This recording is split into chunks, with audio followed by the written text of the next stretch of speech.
What's up and welcome back to Kinda Funny Superman in Review. That's right, we are ranking, reviewing, and recapping every Superman movie. We're doing that leading into the beginning of the DCU, and this is it, everybody. James Gunn's Superman 2025. It's been a very long road. Crazy that I've never seen a solo Superman movie in theaters with Greg Miller until a couple days ago. Outrageous. That has all changed. I imagine there will be a few more in our future. There better be.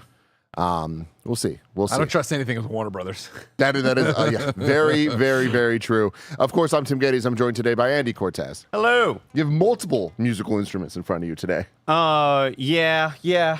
Oh, the guitar for the guitar theme. Like, come on. Yeah, come on. That's the plot song. Mm-hmm. Well, a different version of the plot. Or, okay, there are two different songs, right? Because the Christopher Reeve one was like the yeah. So like, what's the other? They're doing the thing. Yeah, they do it where they go off of John Williams into this one into their own thing, or whatever. Okay. Of course, we have Nick Scarpino, the producer slash Learn on seducer. the fly. I'm just so happy for Greg. Yeah, it's his day. He doesn't have much in I life. don't, everybody.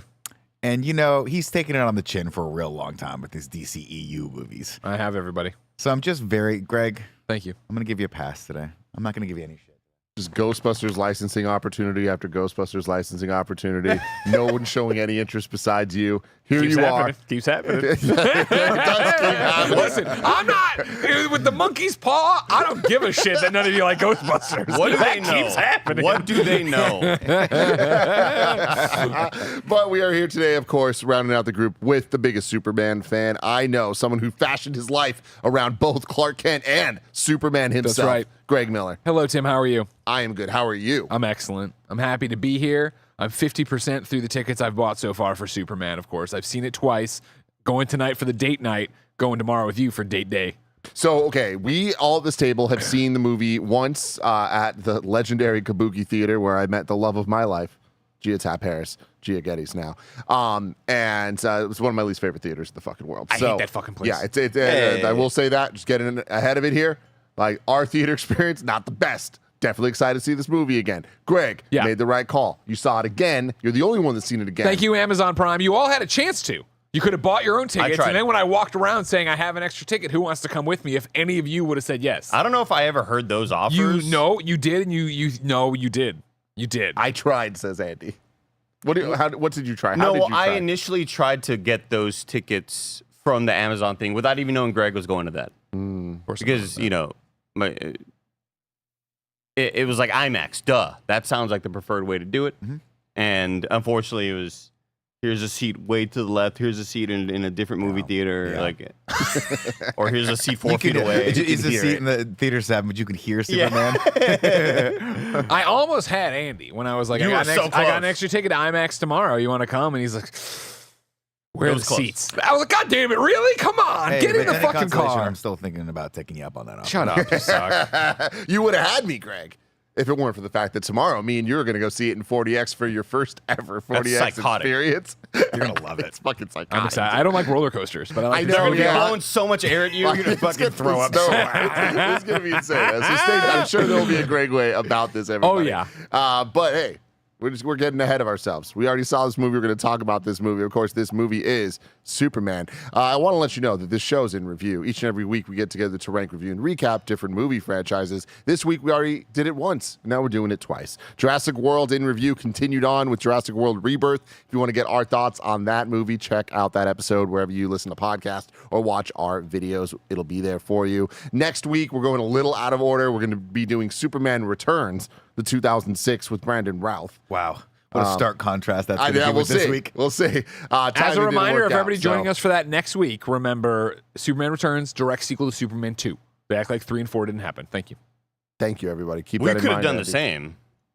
No, you have to know how You hard have to know. You have We to know had how to bad know. it You will don't. get. If you don't know the climb my life has been to get to James Gunn's Superman, Andy, if you haven't walked a mile in my shoes, you know what I mean? Just having to eat this shit after shit after shit, just trying to get to something where people like the I am movie, father now. you don't know. Something where you're not ashamed of it. 100%, 100%. Yeah. Yeah. Today we're brought to you by Shady Ray. Shout out to our Patreon producers, Carl Jacobs, Omega Buster, and James Hastings. I want to get into it, Greg. Superman 2025. Runtime 2 hours and 9 minutes. Release date July 11th, 2025. Directed by James Gunn. The beginning of the DCU. The big gun. Movie-wise. Yeah. Technically, he already did Creature Commandos. He some Technically, he other did the things. Suicide Squad, and that kind of counts too. Peacemaker. And the Peacemaker, yeah. Yeah. Season 2 coming very soon. Don't worry Next about month. it. They bring up continuity. Say, don't worry about it. Just don't worry about it. understand. Why would It's we not worry about it? Forget Don't worry everything you about know, it. Andy. Forget everything you The know. music No. was done by John Murphy and David Fleming. Murphy, of course, did the soundtrack to Kick-Ass, 28 Days Later, and Sunshine, creating a couple themes that have been used in countless commercials and trailers, and awesome stuff. Also has been working with Gunn for a while, did Suicide Squad, and did Guardians 3, and here we are now. Budget of $225 million, and we don't really have any reliable box office info, so I don't even want to get into it right now, because right now there's a war brewing on the internet about Superman and DC. Who would have thought? I Nick don't know if you know he's Scarpino. woke. You So, started it, Tim. I did. I ended it too. Yeah. You know? Did you? What was the final pin on that? So Explain what's going on for people who don't know. I tweeted out a couple days ago, the day after I saw this movie, that Superman is the best DCU movie.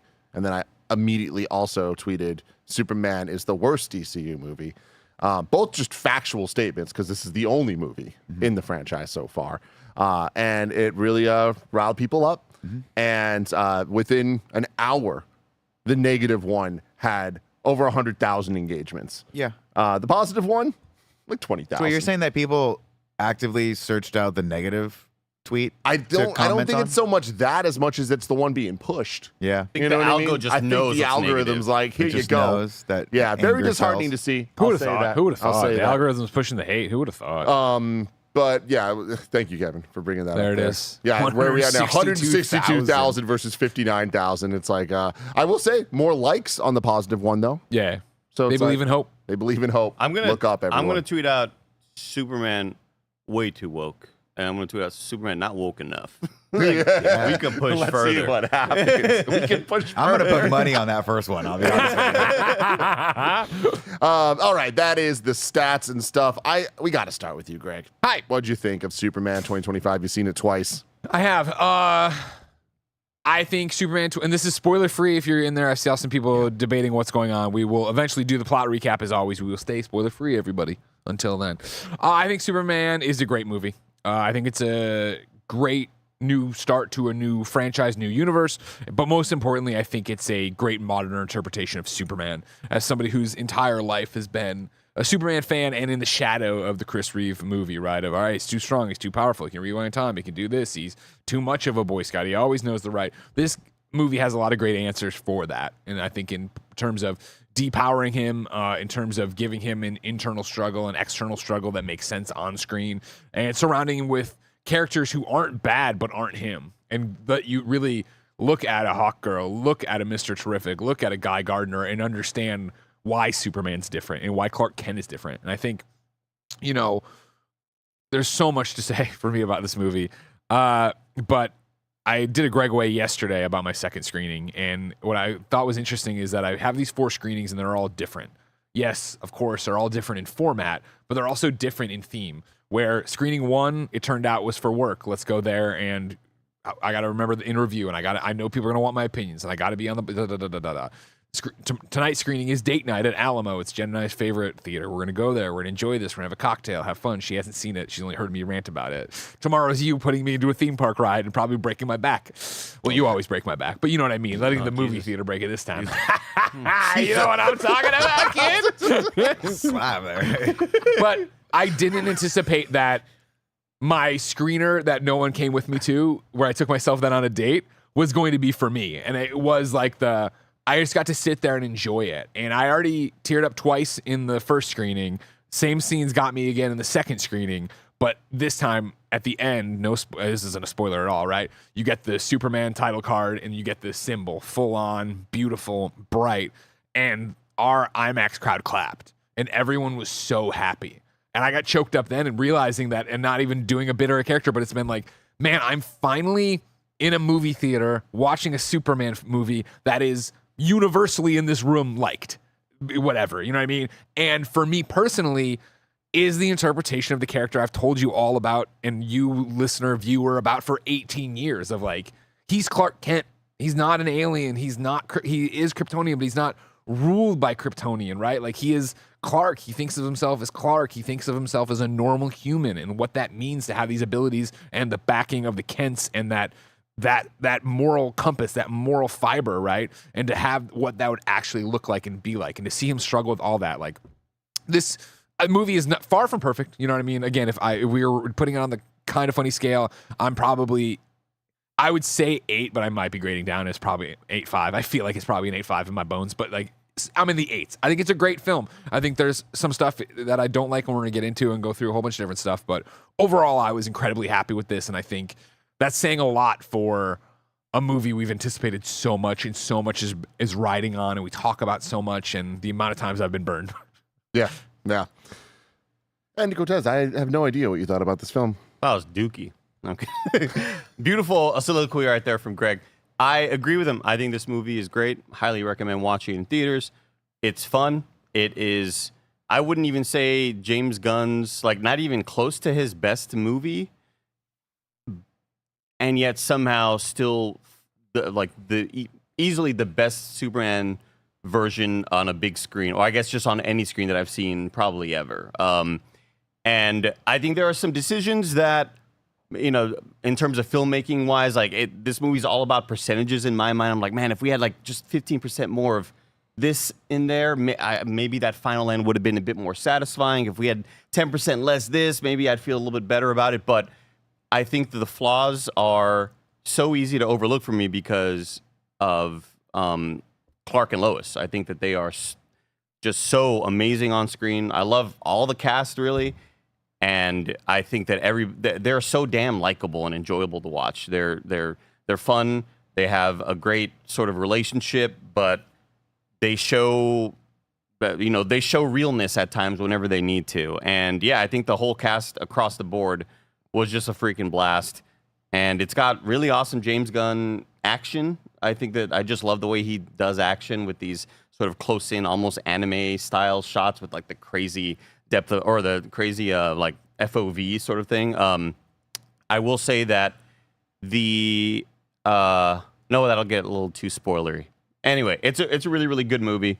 Highly enjoyed it, and I'm kind of stoked for the rest of it. And I'm glad that this felt a bit more reined in James Gunn than I was used to with Peacemaker, where I feel like that's my least favorite thing he's done, because I just feel like there's no holds barred on the amount of comedy he's going to throw at the screen. A lot of it is the very similar jokes. I think that here it just felt like a better balanced James Gunn, and I think the movie is the better for it. Nicholas Scarpino. I'm with everyone. I really enjoyed this. I would say I would give it a solid 8 out of 10, and I don't mean that in any way negative, because I think that is the exact score this movie should have. Stick with me on this. I think if it was any better than it was, it would keep the conversation going of like, we have to compare everything to Superman. And I think what this movie needed to do and what it accomplished was it gave us a solid 8 out of 10 Superman movie, but more importantly, laid the foundation for all these other characters to be able to interact with this 8 out of 10 Superman in a fun way that can grow this universe. And that's exactly what this movie did for me. Do I wish it was 10 out of 10? Kind of, maybe, I guess. But I'm glad it wasn't, because I walked out of that theater going, I really enjoyed that. And I really enjoyed that. And I really would love to watch a Hot Girl movie. I really would love to watch a Mr. Terrific movie. I would love to see these characters interact with each other, similar to how we've seen those kind of smaller characters interact and become massive characters in our brains in the Marvel universe. And that's all thanks to Superman.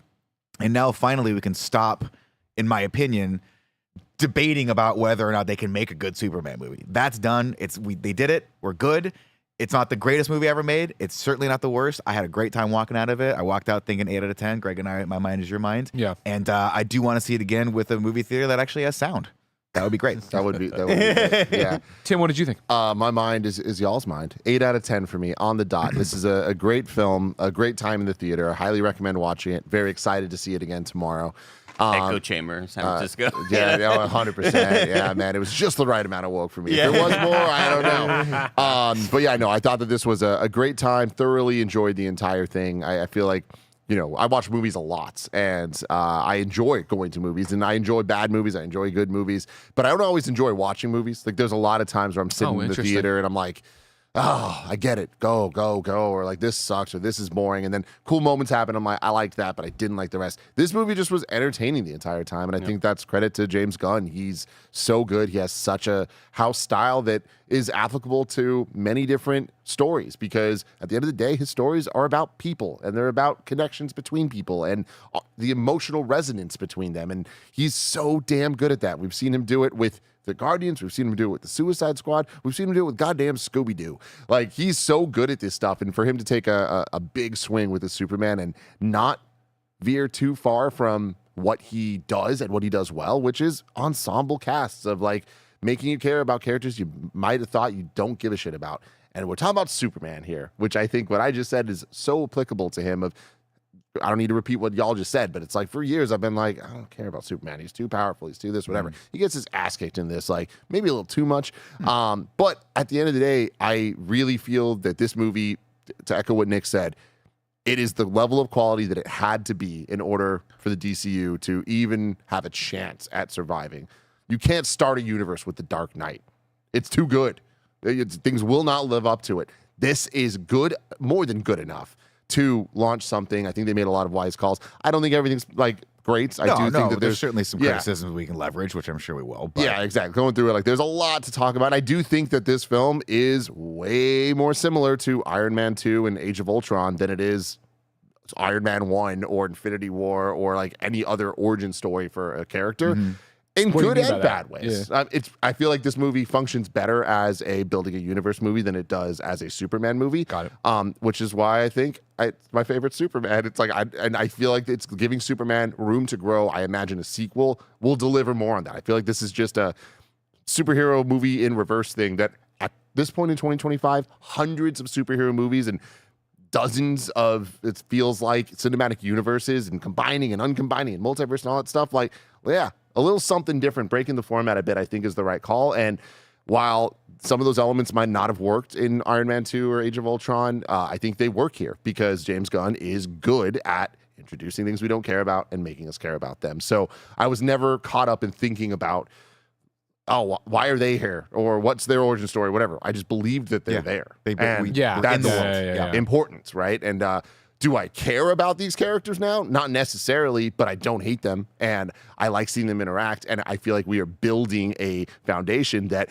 if Mr. Terrific dies in the next movie, that could have some emotional resonance. Or I'm just saying him. It could be anybody. But like, I'm going to care because they made me care enough here. Like they put the building blocks down. I'll tell you this, going one step further, and this is going to sound weird, I didn't expect to care about Superman in this movie.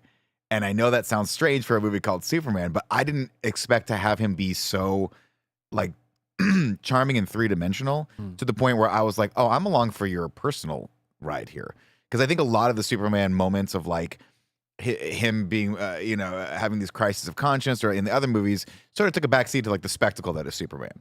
And like Chris Reeve played it sort of like so Boy Scouty so perfectly that there wasn't enough conflict for me to really kind of like grab onto. And walking out, and I'll say the guy's name correctly for once in my entire life, David Cornsweet, I think did a phenomenal job of making a character feel real and vulnerable and also still have the power of a god. And I really enjoyed that part of it. I expected to like Nathan Fillion, and spoilers, fucking loved Nathan Fillion in this movie. That's great. I expected to like I expected to be won over by Mr. Terrific because I'm not familiar with that character, and I think he also steals the show. So all that stuff was a Do you know who he is? The actor? No. Darwin from X-Men First Oh, Class. fuck yeah. That's awesome. Redemption, That's finally. good for him. I mean, good for us. Good for everyone. But walking away and really sort of like, David Cornsweet really left a good impression. I was like, I want to see more of this guy, this character. I want to be more with him. And I think honestly, a lot of that is the choices they made in like how he gets his ass kicked and the struggles he has and just like the dynamics of relationship struggles that everyone has. All of those things is what James Gunn's really great at doing. It's what he did with Guardians. And this feels like he sort of like took that and perfected it almost to a point where you're like, it could be a little more rough and tumble, but I'm not complaining at all. Yeah. I think, again, for that second viewing and getting to the symbol up on the screen and having that sense of joy is what I would say. And I think my theater had that throughout, it seemed like, with everybody. I think that's what I walk away from talking about this movie, is how enjoyable it is. And I think, no spoilers, but the movie ends with Superman smiling, right? And I feel like that really was like, that was such, like, it's that normal James Gunn thing of the song ramps up and I don't know, well, I've heard it here once or twice, and then by the end of it, it's like, oh, this fucking was perfect encapsulation of how to end this picture and put the feelings I'm feeling on the screen. So wait, you're saying you walked away from a Superman movie and you had a great time watching it? Yeah. Wild. I didn't have to have the conversation. Warner Brothers paid him. The conversation with Tim of, that was really good, right? And Tim be like, no. the Batman versus Superman conversation in the Uber. I was like, oh no. Oh no. No, this is a great movie. This is a great movie. And we're going to get into all Can the I say details one of thing why. before we hop over? Because this is something I think that's an interesting tidbit for people, no spoilers or whatever. You talk about, this is the first time you and me sat there and watched a movie, a solo Superman movie together or whatever, which is a very interesting thing.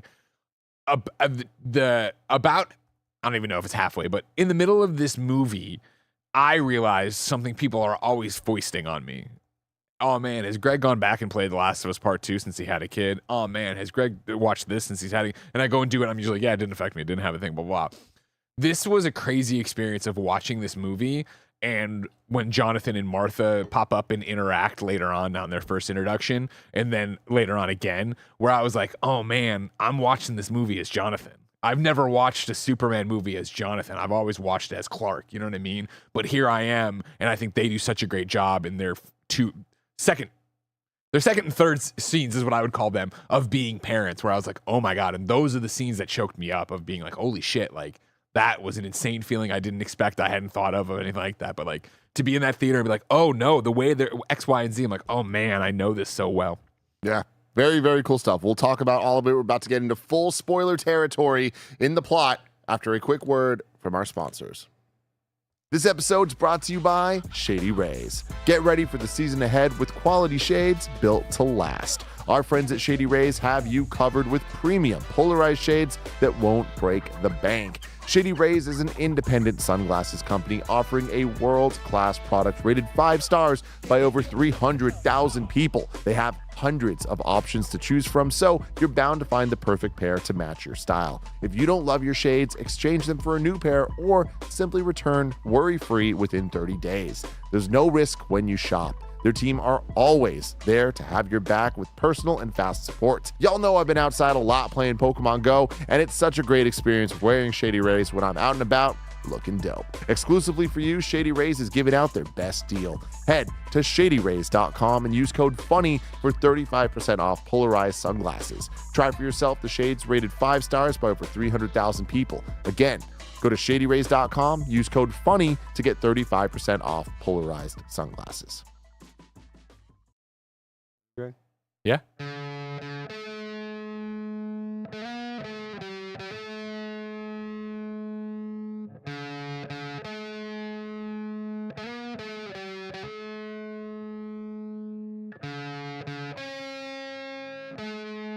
You haven't sung along. I don't know the words, but you're crushing it. I just want to listen. This is so good. It was like, here's a plot. I mean, but you're so good. Like, that's impressive, Andy. Nobody wants to hear me talk over it. Nobody wants me to talk over that.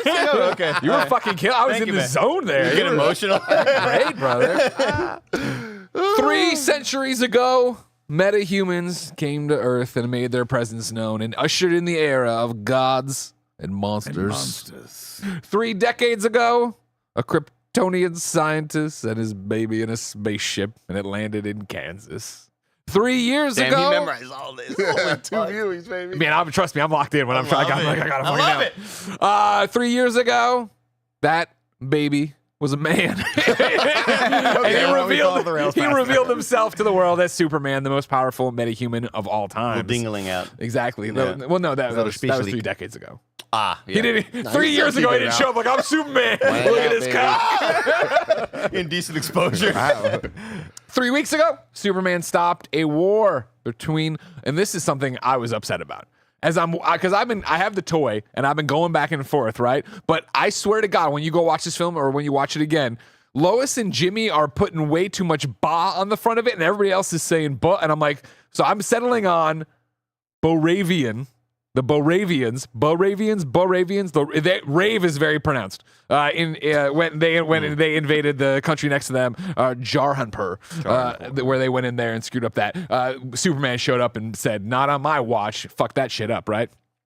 3 hours ago, the Hammer of Boravia showed up and demanded an audience with Superman in Metropolis, and they started fighting. 3 minutes ago, Superman lost his first battle. What an incredible fucking opening. Man. What an incredible fucking opening, dude. Like, right off the rip, we were just like, oh, we are going to be in for a treat. I mean, it's just like, the three thing, it's like, oh, that's creativity. I love it's this so good. shit. Yeah, what I appreciated about it, again, is my biggest complaint when people have asked me about this movie afterwards, and I'm like, not about like this, that, or the other, is that I just knew too much. Like, and I know that's all my own fault. I read everything. I watched everything. I take a 3-minute trailer and I put out an hour and 15-minute content, right?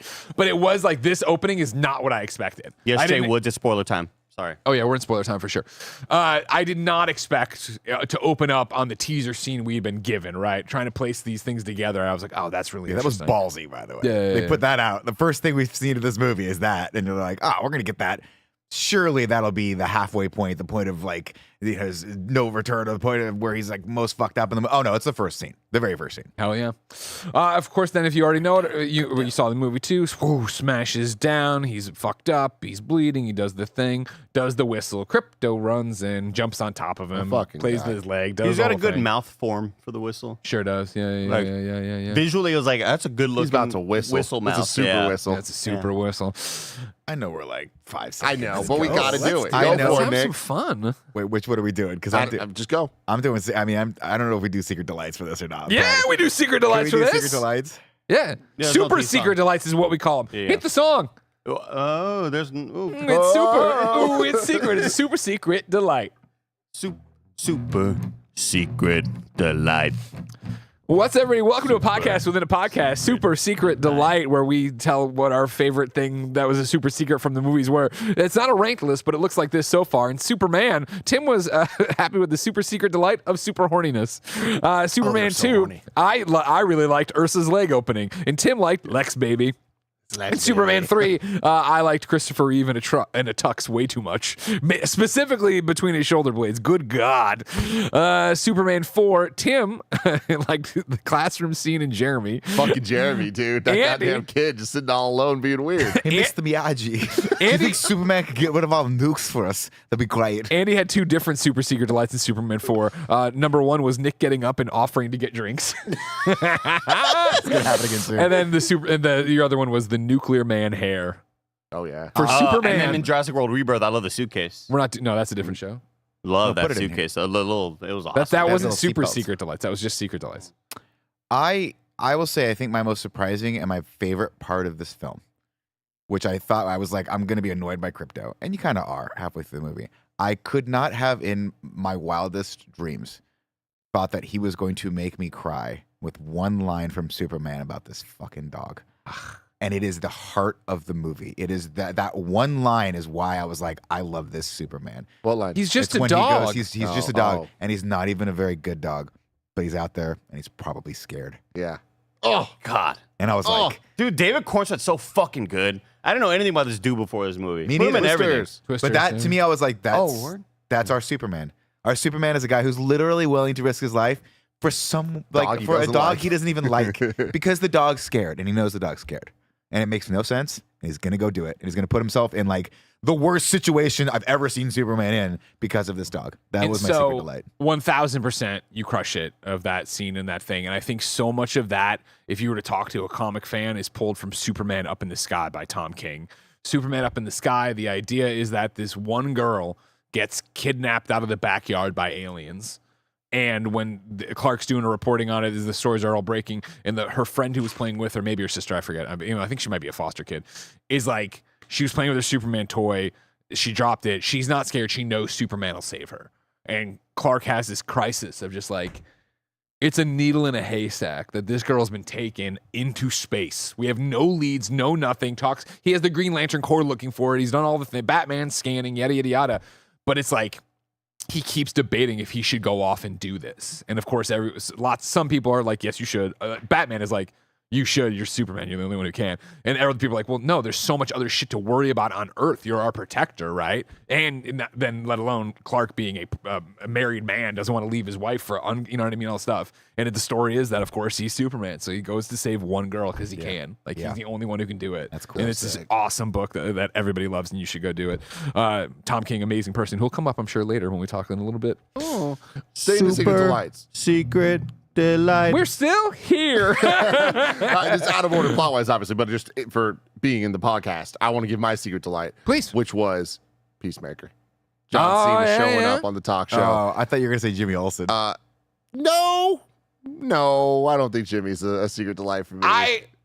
I was unexpected. Yeah. Again, a modern Superman and like shake it up and do whatever. Like the Jimmy being like fucking old ladies player. man. I was like, Yeah. oh damn, that was because like when the girls are Do you talking. believe it? I did. Well, I mean, I believed it in Look the way at, man, that they told me, and the two girls they showed me. They tell and they show for sure. I but- saw this actor. My only real Skylar's cute. touchstone for him is that he was in a movie called The Feast of the Seven Fishes on Netflix. I know he's done a bunch of other stuff. Righteous But Gemstones, baby. But I he was like really charming in this. And I was like, damn, they actually utilized him very properly. And man, it wasn't until about 5 seconds ago when I looked up the IMDb that I realized the blonde lady was Eve Tessmacher. Oh yeah. Oh yeah. That's awesome. We gotta notice. That is awesome. That I popped for. That was great. What'd you Otis? say? Oh, and Otis, yeah. Otis yeah. up, and he but goes, Otis being like boom, and the he's most competent. capable Yeah, person he's ever. competent. Yeah, He's that just was like- great. Great. So Otis, good. yeah, they did it as well. But the Peacemaker, like that was a theater pop. Yeah. Like that. Oh like, yeah, you couldn't hear the lines when It was yeah, like yeah. universal acclaim for John Cena's Peacemaker. Like James Gunn, you fucking did it. Like Yeah. going into this new universe stuff, and it's like, oh, what's carried over from the old? What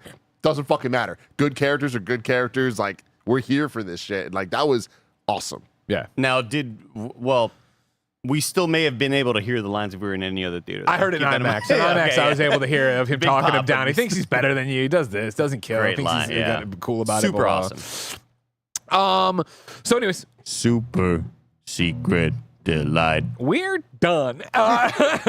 So he whistles. Crypto runs up, jumps all over him like we've seen. Finally does the crypto home. Crypto does cocks it, grabs it, golf. Gone. Again, we touched on it. We're going. I loved crypto, and I'll tell. Like for me, I'm not gonna say it's super secret delight, but it could be. I'm just like, again, you did it, James Gunn. Where it was like when they led with that. That was like one of the first things they talked about this movie. You were like, really? You're gonna put the Kryptonian fucking dog. You're gonna put in this, and it's gonna make sense, and it's gonna work, and da da da da da. And back to what we've all said about being an 8, a great starting point, right? A great way of establishing the rules of this universe. Yeah, there are there's been 3 centuries of heroes and shit going on here. So yeah, even though a Kryptonian dog is weird, it's not that weird, and they do it and they establish it, and you feel for crypto. I loved crypto. Love I crypto. came home and I was ranting and raving while eating an In-N-Out burger in bed with Jen, and I was like. Cole was there, and I was like, "Oh, and the dog's so much like you." You know, I know Snowbike Pike was next to you too. Wait, I'm sorry. he you already said- finished his food. You said that crypto is so much like Cole? Cole, yeah. Well, I mean, just because it's a dog, right? You know what I mean? In Yeah. terms of just being Same species. a But But aloof that's not like dog. definitely not like personality wise. No, Cole's very quiet, very reserved. Because crypto actually like likes interacting with human beings. Damn. That's not true, actually. You know what I mean? Yeah. So anyways, When I got back, I put the little. It's not supposed to be a cape. It's supposed to be a T-shirt, but it's the Tim Sucks shirt or whatever. Yeah. I don't even remember what it was, but it was Tim's farewell tour. Yeah, yeah. That's what it was. Something against me from Greg. Yeah. And I put God it on forbid I make you Toretto, famous. And he hated it, but him running around with a little cape on, I'm like, I fucking love you. And you're doing this for me. yeah, but crypto was awesome in this movie, and I think one of the reasons he's awesome and why I love this so much is leaning into him being a bad dog. Yeah. Because again, a superpowered dog is such a fucking problem, and you just lean into Yes, it's the a one huge line where problem. it's like, I had to bring him. I had to No, give him- no, no! You brought the dog, Mr. Terrific. You brought the dog. I didn't want him killing my parents' cows. I enjoyed crypto. I really liked him, and I think you make a great point about, how are they going to make this work? But you have so much cachet already from James Gunn where. Because it's a James Gunn movie, you go, oh, I trust you already. Mm-hmm. So it's not even really hard to sell me on this because you've sold me Yeah. on so much already We got before. Groot, not dude. just characters you don't know about. Groot, Baby Groot, fucking the animals Howard in the Part Duck. 3, But on- Rocket Raccoon. Yeah. Yeah, it's like Honestly, he can though, do this I'm stuff. such a fucking, I'm a dumbass. I'm like a goldfish. I don't remember anything ever. I'm thinking to myself, oh god, this dog's really gonna wear thin in about 30 minutes. I was not expecting for him to be the pivotal point of the B story for Superman, like the heart of the movie, and then also be the way he beats the bad guy at the end. Oh, that's so fucking And that good. setup was just that payoff and that setup was like so simple but so gratifying. I was like, oh right, he likes the things. Those are his toys. That makes total fucking sense. I mean, jumping ahead though, him attacking Lex was so fucking good. Yeah. I mean, Superman that was finished- Loki Hulk moment, Superman, right? exactly. Superman finished this thing, and I think we've seen it before, obviously with Hulk. So you like whatever. So to have Superman deliver the stirring speech about what it is to be human, right? And then Lex come in to dominate because the one thing we haven't said so far, we've complimented a bunch of different people. Nicholas Hoult, fucking amazing, an amazing Lex Luthor, pulled from the comics, pulled from the animated series, like. Every time he just monologues, I was lean in moments of like, this is so good. Dude, that great monologue where he's like, Isaac Newton, Yeah, all yeah, these yeah. people, And then you vomit at the back of my throat. You just show up, and it's like, oh, At least they did something. Galileo did something. Yeah, I will also say like that. I mean, we'll get there. I'm sorry. We're Anyways, though, jumping around, yeah, well, it's just having fun. But when he starts in again and then Crypto gets him, what I really appreciated about it was James Gunn's directing of it, where it wasn't that we hung on it to see him get his ass beat. You were getting like the almost Sam Raimi, Doc Ock, like zoom ins on him getting his legs getting smashed, then cut to people in horror or whatever, and Superman trying to stop him. Like, I like the way they shook it up. Yeah. Anyways. Home. Crypto grabs the cape, runs them to the Fortress of Solitude. As they get to the door, he cocks his head at the door. The symbol lights up. It slides open. We walk in. Again, this is all up until this point what we've seen before from the teaser image, right? Robot number 4, Alan Tudyk, comes over with the other new robots. They pick him up. They start explaining. He's listed as Gary. As he should be. As he should hilarious. be. Yeah. Well, I just want to say one more thing where it's just like another sort of flashback that, we're just going to prolong this in review, so I'm sorry. But no, it's fine. Like, man. We got time. What, 2 o'clock's, we got 2 hours. We're fine. when the movie ended, I was like, God, that opening was so good that I bet you like that all James Gunn had to do was talk to Warner and be like, this is what the intro is. 3 weeks, 3 hours, 3. And it was like, fuck it. I don't care what the rest of the movie is. Go. Like, this shit is greenlit. Like, this is the type of stuff that when you have creativity like this and you know that somebody like James Gunn has the imagination and the good sense of filmmaking And the to pedigree. make something like this work. Yeah, it's like, fuck, it's so good. Anyway. Robots get up again. It's this fun conversation, right? Of she's new, and he looks at, he looked at me. Funny. But, again, this is still when I'm watching. I was excited, obviously, with the text. And then I was like, I'm excited to get something new. And then, of course, you get it right away. As we go in, what's happening? We have Jor-El and Lara up on screen, who are? I mean, Bradley Cooper. Who's the actress? She's the woman from Westworld. Yeah, Westworld. She's in there. She's also in Telling Lies. Oh, right. Okay, yeah. Angela Serafin. Yeah, that's what I know from Westworld. One moment of the movie where I just didn't particularly care for this. I don't like Bradley Cooper as Jor-El. I don't know why. I think it just takes me immediately out of the film to see him. Someone in the YouTube comments, it's gone, I can't see it, did also, before we even got to it, was like, Bradley Cooper was terrible as Jordan. I was like, wow. I didn't have that at all because for me, it was the pop of, it's Bradley Cooper. And then we moved on. Like, I had a Robert Pattinson moment. But You thought it I was got to Robert admit, Pattinson? I didn't know it was You have Bradley face Cooper. blindness. I just didn't know it was Bradley Cooper. I think I was Tim just could so tell you that- into the like story of what was going on. It was after G was like, and Bradley Cooper. I was like, who the fuck was Bradley Cooper? Tim could tell you like that theme is from Rugrats I know, season right? 2, Yeah, episode yeah. 7, but like, man, face blindness is a thing I'm for bad. you. Bad Yeah, I don't actress. know. I mean, this is. I like Bradley Cooper. I think I he's a love great Bradley actor. Cooper. Limitless, GOAT, God tier movie. But I saw him and I was like, oh, Bradley Cooper. And I'm not alone. Pulverizer didn't know either. That's crazy. It just didn't work for me for whatever reason. And I I liked it think 'cause the it was not- expectation for me was that if you see Bradley Cooper, I think, you see Russell Crowe, you're like, oh, that's going to be a main character throughout the entire movie, and maybe they'll flesh him out in other movies. But it was just odd that he just has 3 lines in the movie and then 4. they're all in Kryptonese. Yeah, and Yeah, for it me, sounds like Latin. for me, it was the shock and like, oh, cool, that's a really fun cameo, and then I was immediately back into it because I thought he I think for, did what he needed to do. For somebody who's so key to Guardians, but so many people rarely think of him because he's never in the Yeah. fucking movie. It's just Rocket's Yeah. voice. I was like, oh, that's a neat way to do that and pay it for. And then this woman again from Telling Lies, and then from this, I was like, or Westworld. I was like, oh, I like her a lot from what I've seen her in. So that's cool. She's there. And again, I like just hey, we're dropping it up there. It's going. Robot number 4, right? It's a message from his parents. He finds it comforting, right, as they bring him in and put him down and then go through all the injuries. Good stuff. They go through all the injuries, of course. Broken this, broken that, this, that, blah, blah. A dose of yellow sunlight will get you right fit. The whole Fortress of Solitude flips. They go through, they put the thing. While this is happening, I'm sure probably while they got pulled or whatever, it's important to point out the engineer is up here as well, of course, one of Lex's right-hand people. She is up there. She has tracked the alien to this spot. She is trying to figure out what's going on. And this is automatically, I'm like, this is fucking cool. Yeah. This is cool. Lex is already like 30 steps ahead of where Zeroing Superman in. is. Right. Just knows what's going on. I love this. Then, of course, goes in. He gets healed by the yellow sunlight. He screams. The robots hold him down. He falls over, eventually lands. Golly. We get a golly out of Superman. His first like real spoken line outside of Crypto Home, right? He climbs up. Robot number 4 is like, you can't go. You're not full power. No, we need to. You're We like have to. 84% or Yeah, whatever yeah, it said, yeah. Of course, this is when we get introduced to Crypto, who comes in, knocks him down, bites him on the house. Stop! He's like biting him on the ankles and So stuff. good. Yeah. I don't know if What it's the hey? Yeah, I was like that. what the hey, that dude? line was I was like, oh, I like this Superman a lot. I get what they're going for. He's kind of a dork. He's a Boy Scout. Star-Lord, but he's Superman. Yeah, well, no, Star-Lord had a little more edge to him. I always thought like Star-Lord, like A little bit more like a little darker, I a would little even- more traumatic It's past. a Boy Scout, but it's still written exactly the same, which I They're- think is a good They're thing. written very charismatically, both of them. Star-Lord but had a joke about coming on the wall. yeah, that's my thing. I want to say douchey, Replace but that that's with not Golly, it. though. He's not, but like, but I just Star-Lord has the feel to me of Brody and Mallrats in a lot of ways. He'd be at home Yeah. in a basement, whatever, kind of not a ne'er-do-well.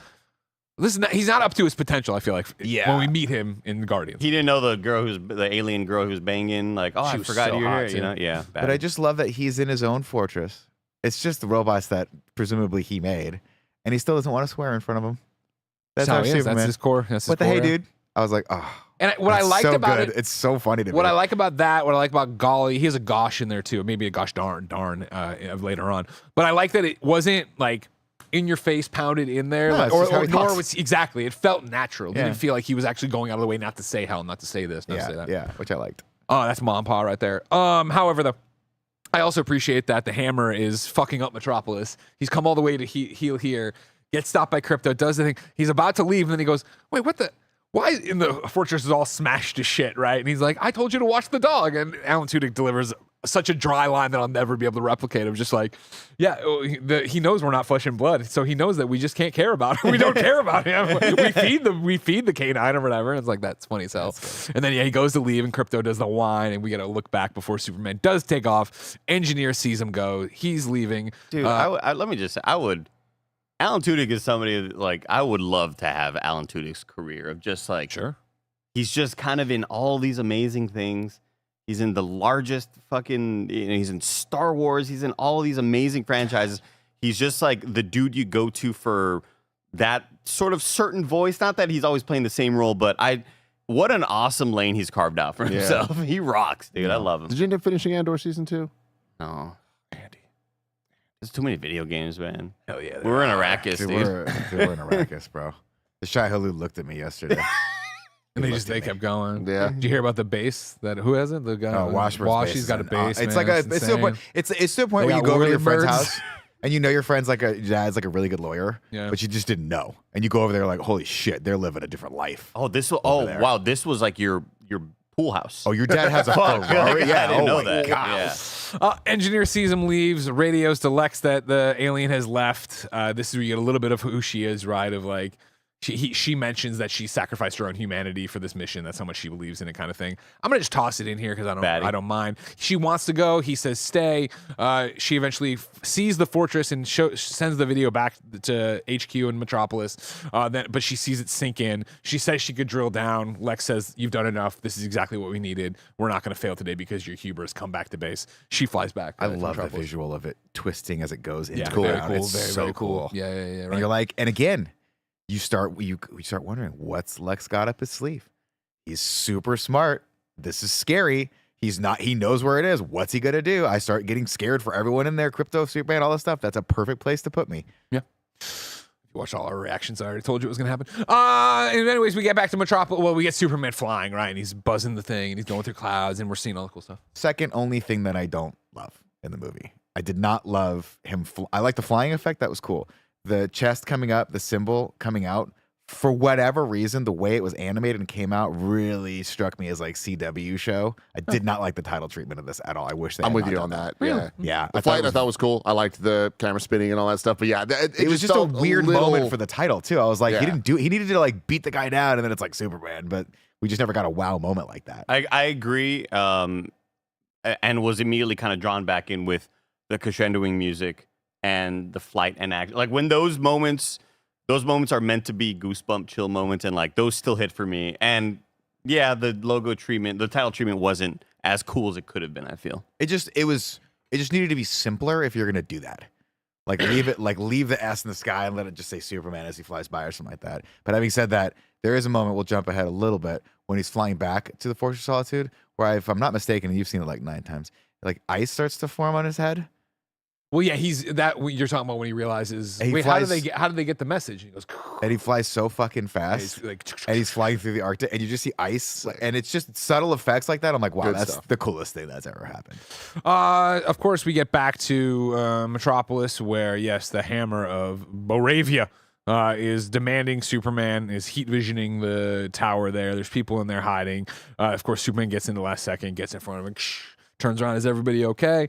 Yeah, okay. And then he does the, all right, cool, and fights this guy. And then this is where we see Lex then radioing in the 1A, this, that, blah, blah, blah. And they're doing this thing. We get to see what's happening from Lex's perspective, right? As he's really into this. Yeah, he's been planning for this forever. He knows he's 2,500 moves on how to fight Superman, blah, blah, blah. Been watching him forever, So cool. obsessing over him. So cool. It's so stupid and goofy. I love it though. It works so well. Him calling it out into different people, all hitting it, like so ridiculously overcomplicated, but like it makes a good film. It makes a fun action scene that feels different than stuff that we've seen before. Like we've seen like even Taskmaster and shit of just like we've seen people like training up on other people's styles and like doing stuff, but having like a video game having to be called out and shit, I like that a lot. Yeah, me too. I enjoyed it, and I what I thought was interesting, on one of my laying in bed thinking about the movie as I would do, right, is that I was like, well, what's interesting about this is theoretically Lex shouldn't be able to do this. Superman should be acting faster than he can. But then I stopped and I'm like, we really don't see super speed that much here. Like, yes, he's obviously super fast because he's flying so fast over there. Yes, later on in the movie, he does a super spin to throw the guys off of him, right? But we don't get like the BVS slow motion eye thing or whatever. He's faster than a speeding bullet, of course. But they did a good job in this motion picture of not having not a Flash. scene where Yeah. he moves in slow motion and thinks in slow motion in a way where I'd be like, this fight should be happening so fast, Lex shouldn't be able to keep Like up. why can't you solve every problem ever always if Yeah. you could do this? Yeah, like So I think they did a good job. Sorry, 1 second, of just holding it back and putting it in those situations where it made me go, oh, okay. like even the shot we've seen in the trailer with the air canisters that explode and he has to save the Where he girl. comes in and puts Like he comes in fast, but he doesn't come in like so fast. They're still moving. Yeah, they're Yeah, still yeah, moving in a way that you're like, okay, he's fast, but he's not like blink of an eye fast. Yeah. Anyways, he fights with the hammer. Eventually, the hammer does the move 15A, B, C, D, Y, and grabs his cape and throws him down to the ground. And I also, just to lament on that for a second, I like that because it tells the audience, like, no matter how good Superman is, Lex is always one step ahead of him because he's calling the moves out, and then you see Superman doing the thing. So he's just inherently knew what Superman was going to do and was always like 2 or 3 moves You ahead watch of him, game which is tape, super dude. cool. Yeah, But that's exactly. awesome. That's like Lex. He's been prepping for this for years. Defensive coordinator right there. Yeah. Superman smashes into the ground. Of course, all of Metropolis gathers around. He's down there. The hammer's like, hey, if you stay out of our policy, stay out of our things, you don't have to be in Boravia. This is otherwise we're gonna kill everybody, kind of thing. There's a man there who has a food cart. His name is Mally. He comes over to help Superman up. He sold him food before. He says, or given him food before. Superman knows him by name. Is like, thank love you, it. Mally, or Great. whatever. It's I such love a it. believable thing because I've certainly been here on the fan side of things. I have had people walk to me and go, hey, I was in your Twitch chat that one time when this and this happened. And Brandon would be like, I sold you food one time. Like, I don't know. This moment was just so genuine and cool. Yeah. He helps him out. Superman does collapse, though, not able to go after him right away. This is then back to Lex's HQ, right, where we see them scan Mally's face and go, that's interesting, right, as they get a whole bunch of information pulled up on that. We follow Hammer of Boravia as he flies back to the fort, which is just a few miles from Metropolis, lands down there in the sand. Can we talk about what all these people are wearing at this fort? They're Hawaiian shirts. This is such a They're good playing call. little vacation Yeah, music. they're just chilling. They're on the beach. You know, we It's gotta sunny. be on this. We gotta be in this fort all day long, all the time. Might as I thought well. that was fun. The Hammer walks past all of them. They open up some drapes on a tent. He walks in there, and there's what looked to be a jet engine that they turn on, and it's actually a pocket universe. One of my big, what is going on here? Is this the Phantom Zone? Is this a pocket universe like Peacemaker? Is it an alternate universe? It is just a pocket universe. He walks through one end, walks out the other, right into the Lex HQ, where he takes off his helmet and is revealed to be the one and only Ultraman. Everybody congratulates him. Eve Tessmacher, of course, who has been taking selfies throughout this entire battle, runs over and jumps. It tells him what a great job he did. Really important. And Engineer lands and comes. Really important text message I got a little while ago asking if, from Nick Scarpino, asking if we think Greg has snacks in this little box. No, I wish. I do think we showed her pizza to celebrate, though. Good. Yeah. Let's get some Celebrate. Zod. Celebrate. Yeah, I mean, Superman. It's Celebrate. got a good Superman movie. Let's week. do it. It's in It's his review. birthday You know what I week, mean? you What are we know? gonna do? I'm gonna see if we can get From some there, we shot. pan. We get to see really how big Lex's Luthor core is. We see Engineer land and go inside to be with the other bad guys. This sequence is, I think, is one of the standout sequences in the film. Him seamlessly walking in, going through into the pocket universe, popping out, taking the helmet off, and realizing that it's Ultraman inside, and that the gnarly Dude, like this guitar music that's kicked happening right here. I'm like, dude, this is cool. We're setting up this team to be like the squad. We just have Ultraman who just beat the shit out of Superman. We know Lex has got some grand plan that's happening. He's fucking with pocket dimensions. Whoa, this guy's so far beyond us. This is the music that everybody thought was Something in the Way by Nirvana. Yeah. Yes, And everybody thought that this was a Batman because this Yeah, That's soundtrack exactly the same. the yeah. soundtrack came online and all of Twitter's before the Track movie comes 7. out sees track 7 and they hear it and they're like, oh my god, there's no way. Is this that sounds it's the Yeah. and but then they put like a little lead on top of it. Dude, this was song good. It's cool, This though, theme man. rocks, dude.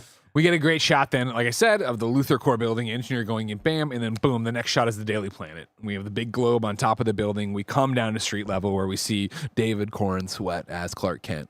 And Handsome one of as the all only hell. real times we see him is Clark Kent, right? Yeah. That's another fun thing about this movie is they sort of play fast and loose with like, do we care that he's Clark Kent? Like, no, he's just Clark Kent as Superman as the same thing, right? The fact that we'll get to there in a scene or two from now where it's revealed that Lois just knows he's fucking Clark Kent. It's so good. It's so It's good. like such a We're good. just so far beyond needing him to be Clark Kent and having that back and forth. But where he even has to, then, like, the back and hide forth it. we get that is fake. Them just kind of like fucking with each other at the Daily Planet. Oh, she says it's not fake. It's so good. And Yeah.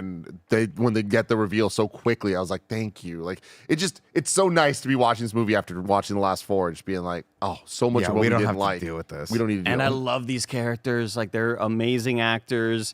They are so affable and just fun to watch have these back and forths. And goddamn, what a hunk David Cornswet is. Even with his wig? Was it a wig? I don't know. I don't think it was. I was I going to don't wig out with Scarpino. I don't know. Wigging out with Scarpino. What's up, everybody? Welcome to a podcast within a podcast called Wiggin' Out with Scarpino, where we pull the curtain back on all those Hollywood big wigs. Big wig I don't think conspiracy it one, guys. was. don't think it I was. have no problem with his hair as Clark Kent. I hate Everyone his was hair like, as Clark I hate it. Kent. And I was like, why? Like, we've seen Tim when he goes in for a haircut. He looks totally different. Yeah. What's the It's difference? true. It doesn't Yeah, matter. right. I like him. I like Just the the old aesthetic. moppy toppy, I don't like it. You know what I mean? I, Sloppy moppy toppy. Yeah, I love the back and forth too, because anyone who's like, when you're in a relationship with someone and you know that person and you hear them chiding you a little bit, you know what's behind it. And there was definitely realism behind what Rachel Brosnahan was saying here. She's like, it's inappropriate, like that you're interviewing yourself and all that jazz. Oh, you got to interview him. Yeah. Like, Yeah, it's so yeah. awesome. He does the thing with his voice too, where it's different too, which I appreciate. But anyways, yeah, it's Clark Kent coming in. Like again, we've only seen, and it's interesting you talk how little Clark Kent there is in this movie. Well, I'm fine with it. I don't There- care. Right now, it's funny because, of course, we're recording this before the movie's out for most people. So our live chat is only filled with a bunch of people who hate this movie and are here to bag on it. No, it's weird. I feel like a lot. There's one that really hates it, but there's like two that really love it and are acting like we're being negative, which is throwing me off. But it's funny. Superman just brings out the fucking whack. in you, It's you know what I funny mean? because, like, when I put up my initial stuff on it on like social media, somebody, or maybe it was even like somebody trying to ruin it in the live chat on Games Daily the other day, who came in and was like, Clark Kent's only in it for 2 seconds. I don't even care about it. And I was like, yeah, but are we really? We need to see him reporting. don't. Like, what are we No, doing? we Like, it's don't. fine. I get he's a reporter. And, like, again, we get that established here. He walks in. He knows the doorman. He's being, as he comes in, Perry a great job by Perry White. Wendell Pierce, yeah. I like Of course. Could have gone for a lot more. course. Could have gone for more of him because I'm that kind of guy. But I loved what I got. Immediately calling him out on being late. You know what I mean? Didn't get a don't call me shit. chief. Exactly. The back. Love that. Then the normal one at the front, and then the end is like, kid, don't call me chief. Call me Perry. You know what I mean? Well, And, not like, only you're doing that, so but, well. like, Sign of respect. Here's what I'll say. Taking out the sort of Lois not knowing he's Clark and having that be predominantly the relationship between them and the B story of every freaking Chris Reeve movie, which is taking up a lot of space. You take that out, you get a lot more room for dynamics between those characters that are absolutely real. And then you also have characters, you give room for characters to be smart. There is a fucking great moment at the end of this film where she goes, "Are you okay?" He goes, "Do you want to interview me?" real quick?" Miss Lane, would you like to give me an interview? I'd love to give you the behind the go scenes. in They walk past to- Perry, and Perry gives the look. And And then they goes- go in, they do this amazing, fucking romantic, hot as shit makeout session. They fly up. And just as we're basking in that, we cut back to Perry outside who looks at Jimmy and goes, "So how long have they been hooking up?" And Jimmy, about 3 months. About I 3 think. months. Yeah, that's You know what I it. mean? Come on, guys. Like, yeah, it's you can't hide 2025. like that. You can't hide shit like that. Like Yeah. it's better. It's smarter. great. Way, really, really, know, it's really, really better. good. But again, he walks in. We get Perry saying, "You're late." Steve, the sports reporter, starts making Fucking fun. What I love my about other this secret delight. is coming up and making fun of Clark for his writing. Like, no one ever talks about the actual journalism these people are doing. He's like, "What about adverbs?" He's like yelling at him, like, explaining how he writes a Such sports good story shit. versus that. Ma and Pa call because, of course, this is a front page story, which is a big deal. Ma can't use the phone. This I didn't like. This didn't work for me. Of Ma with the speakerphone yelling. Again, it's 2025. My fucking father has a smartphone. I don't believe that. I will. I'm sorry. I disagree with you. I disagree, dude. disagree so hard. Every fucking call with my parents starts with the audio not going in the right. I put the phone down for 30 minutes. I walk away. I cook some food. I come back and they finally have the shit figured out. When And it's I- the top of my dad's fucking phone. I know you're every lying. You ain't single time. cooking. When I the call call my parents and they are in the car, Oh, God. they are always yelling. And then recently, when I was with them back home, and I was in the car, and my dad received a call, and he's like, "Hey, babe, I'm here with Andy," and I was like, "Dad, you don't have to yell. Like it just picks up your voice. It knows to." But everything. but you're so far Yeah, away. we're out of here. You don't have to talk over the I engine. get that, but she's speaking like, "Hey, Clark, good job on." Like, it's But whatever. a speakerphone's a different It was too situation. much. It was too much. for me. Yeah, fair. It was too much for me, but fair. whatever. She's complimenting him. Steve is talking shit. Steve crosses the line of making fun of Ma, which gets a quick stop from Clark on that one. Jimmy and him celebrate the front page. He's pointing out doing the thing. Jonathan not engaging at all and finally just says, "Don't be a stranger." You know what I mean? Indicating, of the course, dad. Clark hasn't been off that much, and also, yeah, how Jonathan in this movie is as his father or whatever. He gets off the phone though, and then we get the exchange with like Cat Grant. Of course, loved it. Oh my God, Michaela Hoover. Heck, Grant. She can do no wrong. She's the voice of the bunny from Guardians 3. Uh-huh. Now she's Cat Grant. Cat Grant. Yeah. Well, more importantly, I think a very attractive woman, right? Respectfully. Okay. Very respectful, Respectfully. attractive woman. Tim. And Respectfully. when I saw her in the trailer, I was like, "Oh my God!" Ooh. And I was like, "Oh, the baddie that's always standing next to Glenn Close in the Guardians movies." There's Glenn- always a baddie next to Glenn Close in the Guardians of the Galaxy Oh, movies. is it her? On a interesting. little laptop, always doing a little boop, boop, boop, boop, boop, and she's always just like the assistant. And I was like, "Man, that's who's that?" And I was like, "Oh wow, yeah, I didn't good know for that. you." I did That's not Oh know yeah. that, yeah. She says she likes it and kind of gives Clark the eyes and stuff, and then he gets a little off of that. Then Lois interrupts here, right? And then this is to what we were talking about earlier of that we begin the chiding of this conversation of what's actually going on of like, what are but Lois knowing too much but not being able to say it, but letting on and this and that, the other. It's just nothing to worry about with good journalism, Lois. You know what I mean? Like Clark going back and forth, but not going back and forth.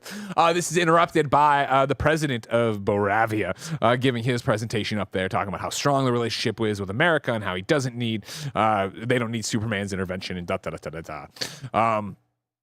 They finish it right. Is this where he walks through the portal, or is that another conversation? I think maybe they just finish it here.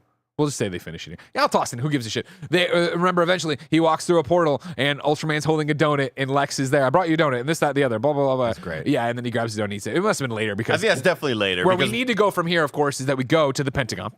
we're flying over the Pentagon. We come in. Rick Flag Cool Sr. shot, is there. Yeah, Rick yeah. Flag Senior, baby. Frank Grillo, right? Yeah. Love this wait, guy. I like him a lot in this Crossbones movie. from Throw that MCU bullshit out, all right? Nah, baby, it's Where's Rick Flag Crossbones. Sr. from Creature Commandos? What's the senior? Why? What? Remember Rick Rick Flag, Flag, the original Rick Flag from Joel the Kinnaman. Suicide Squad, Okay. was killed. Yeah. So this is Rick Flag Sr., his dad. No. Oh. Yeah.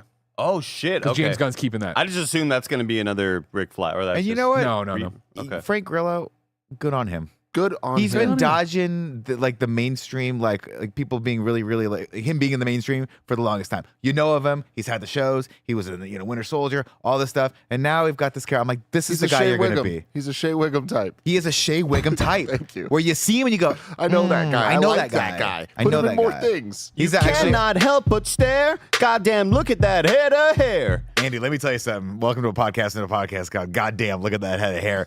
This motherfucker is also in the season 2 of Tulsa King. Holy shit. He is jacked as fuck, too. He is a good looking dude. If I mean- look like that at any age in my life, I will be so fucking happy. The hair follicle density has got to be like in the top 5 There's percentile. no amount of FUE hair transplants could possibly get you that thickness. Absolutely, you're It's a born with that. girthy fucking head of hair. He's not in the movie much, but I think he's very effective when he is. And I am a sucker that loves cinematic universes and actually like allowing the seeds to be planted and having things grow.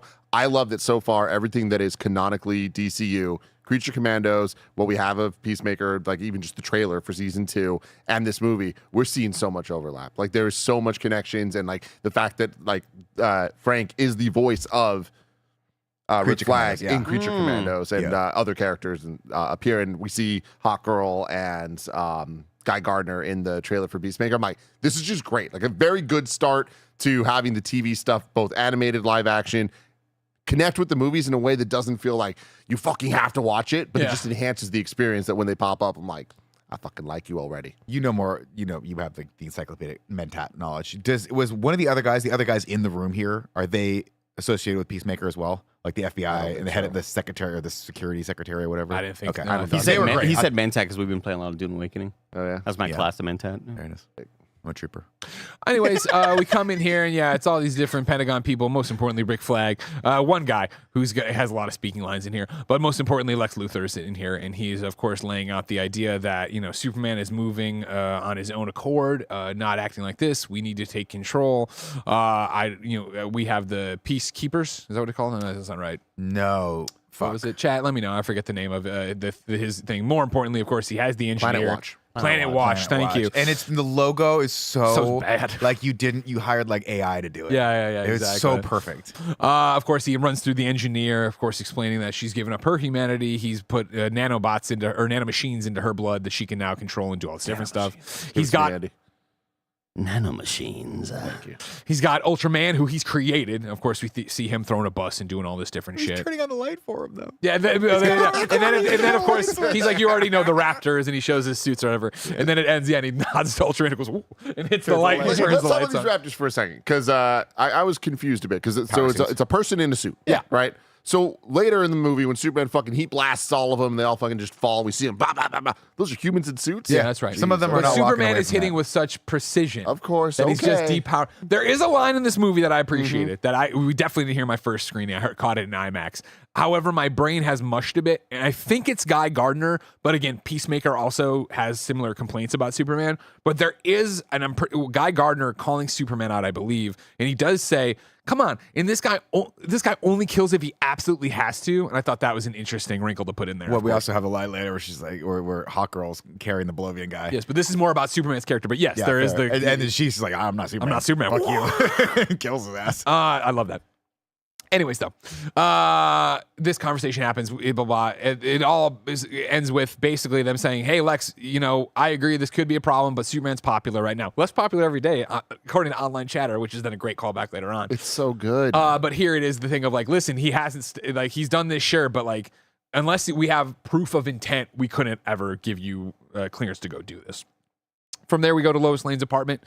She unlocks her door and comes in. Then she hears a noise. She grabs a baseball bat. She comes around and, "What are you doing?" And it's, of course, Clark Kent. No glasses, just his fucking shirt. Just fuck me, right? God Like, what the damn, fuck, what David the Cornsweat? fuck? You are hot. Jesus. Pouring sweat. He's a good looking dude. It's just like I'm like looking at how his pants even fit. I'm like, fuck, this guy's gorgeous. You know what's funny is My like corn on the cob is sweating. You know. yeah, put some butter on it. There's just something about this guy. I think he's great casting, and I think that like we've seen a lot of Superman, and I'm going to talk a little bit about Henry Cavill here. Henry's, I think, subjectively better looking. I think he's a better look. Like his features, Henry Cavill, I think is a better looking. You've already forgotten him. Oh, no. I wanted to make sure like which one you're saying is better looking because I mean, G famously was anti Henry Cavill, didn't get it, watched Man of Steel, and now like he does things to her that concern me. You know, and leaving this movie, she's like, he's no Henry Cavill though. So, so like here's the thing. So objectively, like just from a, just from a look standpoint, I'm like, Henry Cavill, I think, is the better looking human being. But I think that David Cornsweet is just he's just more charming. He just comes across as just infinitely more three-dimensional to me and more likable. And that makes him sexier to me because he's kind of a goofball who doesn't know how hot he is. And you're like, oh, that's the hottest type, Tim. Yeah, when they don't know how hot they are. I get it. Can we toss in? I just put an when they don't think they're 6'4". Oh, I'm not that tall. I'm like, yeah, you this fucking one's are been going around a 6'4", lot, dude. and I don't want to throw shade at obviously DCEU actors and stuff like that, but I do think it's an interesting comparison. If you're an audio listener, it's a shot of David Cornsweet, Rachel Brosnahan, and then it's Superman, Henry Cavill, and Amy Adams, Lois Lane, and it's just this is why you cast off chemistry. And then the quote tweet is read one tweet about how it looks like Cavill is delivering Amy Adams to the police and have not been able to unsee it. Yeah, like it, I mean, like dude, David and Rachel are so fucking on fire, and even this scene comes together. in. I'm making you breakfast for dinner. Like you you love like it, you love that. But then he just grabs her by the waist and they start making out. And he puts her on the counter to make out. It's like, oh my god. Yeah, I was telling D, she was like, dude, they have good chemistry. I was like, dude, they had good chemistry on the fucking press line. Yeah. Like, there's a moment where he just like puts his arm around his head shaved on press lines, and you're like, Madonna. It's like, the let other. these two cook. It's an understated thing that I really, really, really adore. Where way later, obviously, when the imp's fighting the Justice Gang outside, and Lois and him have the conversation over Coco, when he gets ready to leave, she comes in and throws her arms around him, and he bends down, and then he just lifts up. And it's him lifting Lois up effortlessly, obviously, because he's Superman. And then you get a wide shot, but they don't like hang on the feet or anything. But it's such an amazing thing of her hugging him and then him embracing her and bringing her up. And like D does that to me all the time. Yeah. She's like, get in the pouch. We're going to Whole Foods. I read somewhere, and I can't believe that this is true. Maybe you do know, Greg, that Henry Cavill only had like 26 lines total in the entirety of the DCEU. Like that, I'm like, that can't be true, right? He didn't talk a Somebody lot. fact check me, please, because I saw that. I'm like, if that is true, that's wild. That could be crazy. I would actually, like, I know it's probably not true, but I would believe that. I would believe it. I feel like in Man of Steel, when he was a kid, he doesn't talk that much, though. Well, that's not Henry Cavill, though. That's another actor. I guess you're right. Yeah. Also, I do want to point out, a teenager. It's Henry Cavill, isn't it? No, I don't think so. I don't think we see Henry Cavill until he's walking down the road. No. Well, yeah, but I think he's calling out, or at least I thought you're calling out the fucking death of Pa Kent, right? Where he's in a he's in a KU shirt and he's supposed to be young, but he's still like fucking Henry Cavill. Yeah. I do want to shout out someone earlier in the chat, and I forget who it was, who said, Nick, Jimmy Olsen, of course you know him. And I was like, from what? And he was like, we were having a conversation, but he's just typing. And he was like, he of course was young Sean Spencer on Psych, and I was like, "Fuck, you're right." But I get confused, of course, not to throw shade at you, but there were in fact multiple Sean Spencers because the kid kept growing up. So I think he was the last one. So I apologize. We're gonna roll back and find out that nobody ever told Nick that. He's just hallucinating. Andy, it was an hour ago. It was blessing. Anyways, this then kicks off the conversation we've also seen as well, right? Where Lois is they're kissing and it's so fucking hot, and then Clark's like, "Oh man, we had such a good back and forth. Even Jimmy was eating it up. Blah blah blah. You were giving me guff about my guff, which no one says. Giving me guff about it." She's like, "No, I was real about that. You know what I mean? You know, people are gonna if you keep interviewing Superman, people are gonna put it together." And he goes, "But the glasses," and she's like, "They're not gonna work forever." Yeah, which is a great conversation we can keep for later when Guy Gardner brings up the glasses. Of course, though, I have such a question about that. You want to do it now? Yeah, we got to. Let's toss it in now. Of course, I mean we'll get to it eventually, but eventually, Guy Gardner, another amazing scene. It's not that I didn't expect. I know Nathan Fillion is great. I've never been connected to a property he's done like Firefly. Where Rookie? He was so fucking good. Yeah, in the Rookie, Firefly. I did appreciate it. It's fucking. Is this still on? I feel like it's been going Still on. forever. They did a crossover with some other shows, like The Rookie. It's like whatever, but like I've never like Nathan Fillion and I just run in different circles, but similar circles. If you know just what I mean? watch one episode of Firefly and then you play through all the Uncharted games, you're like, that's Nathan Fillion. Yeah. I mean, I liked him in the Uncharted thing he eventually did. Anyways, I expected him to nail Guy Gardner, but fuck, did he crush Guy Gardner? Like, He what a steals the show. great job as Guy Gardner. But yes, later on, of course, in the Hall of Justice, what a fucking pop from me.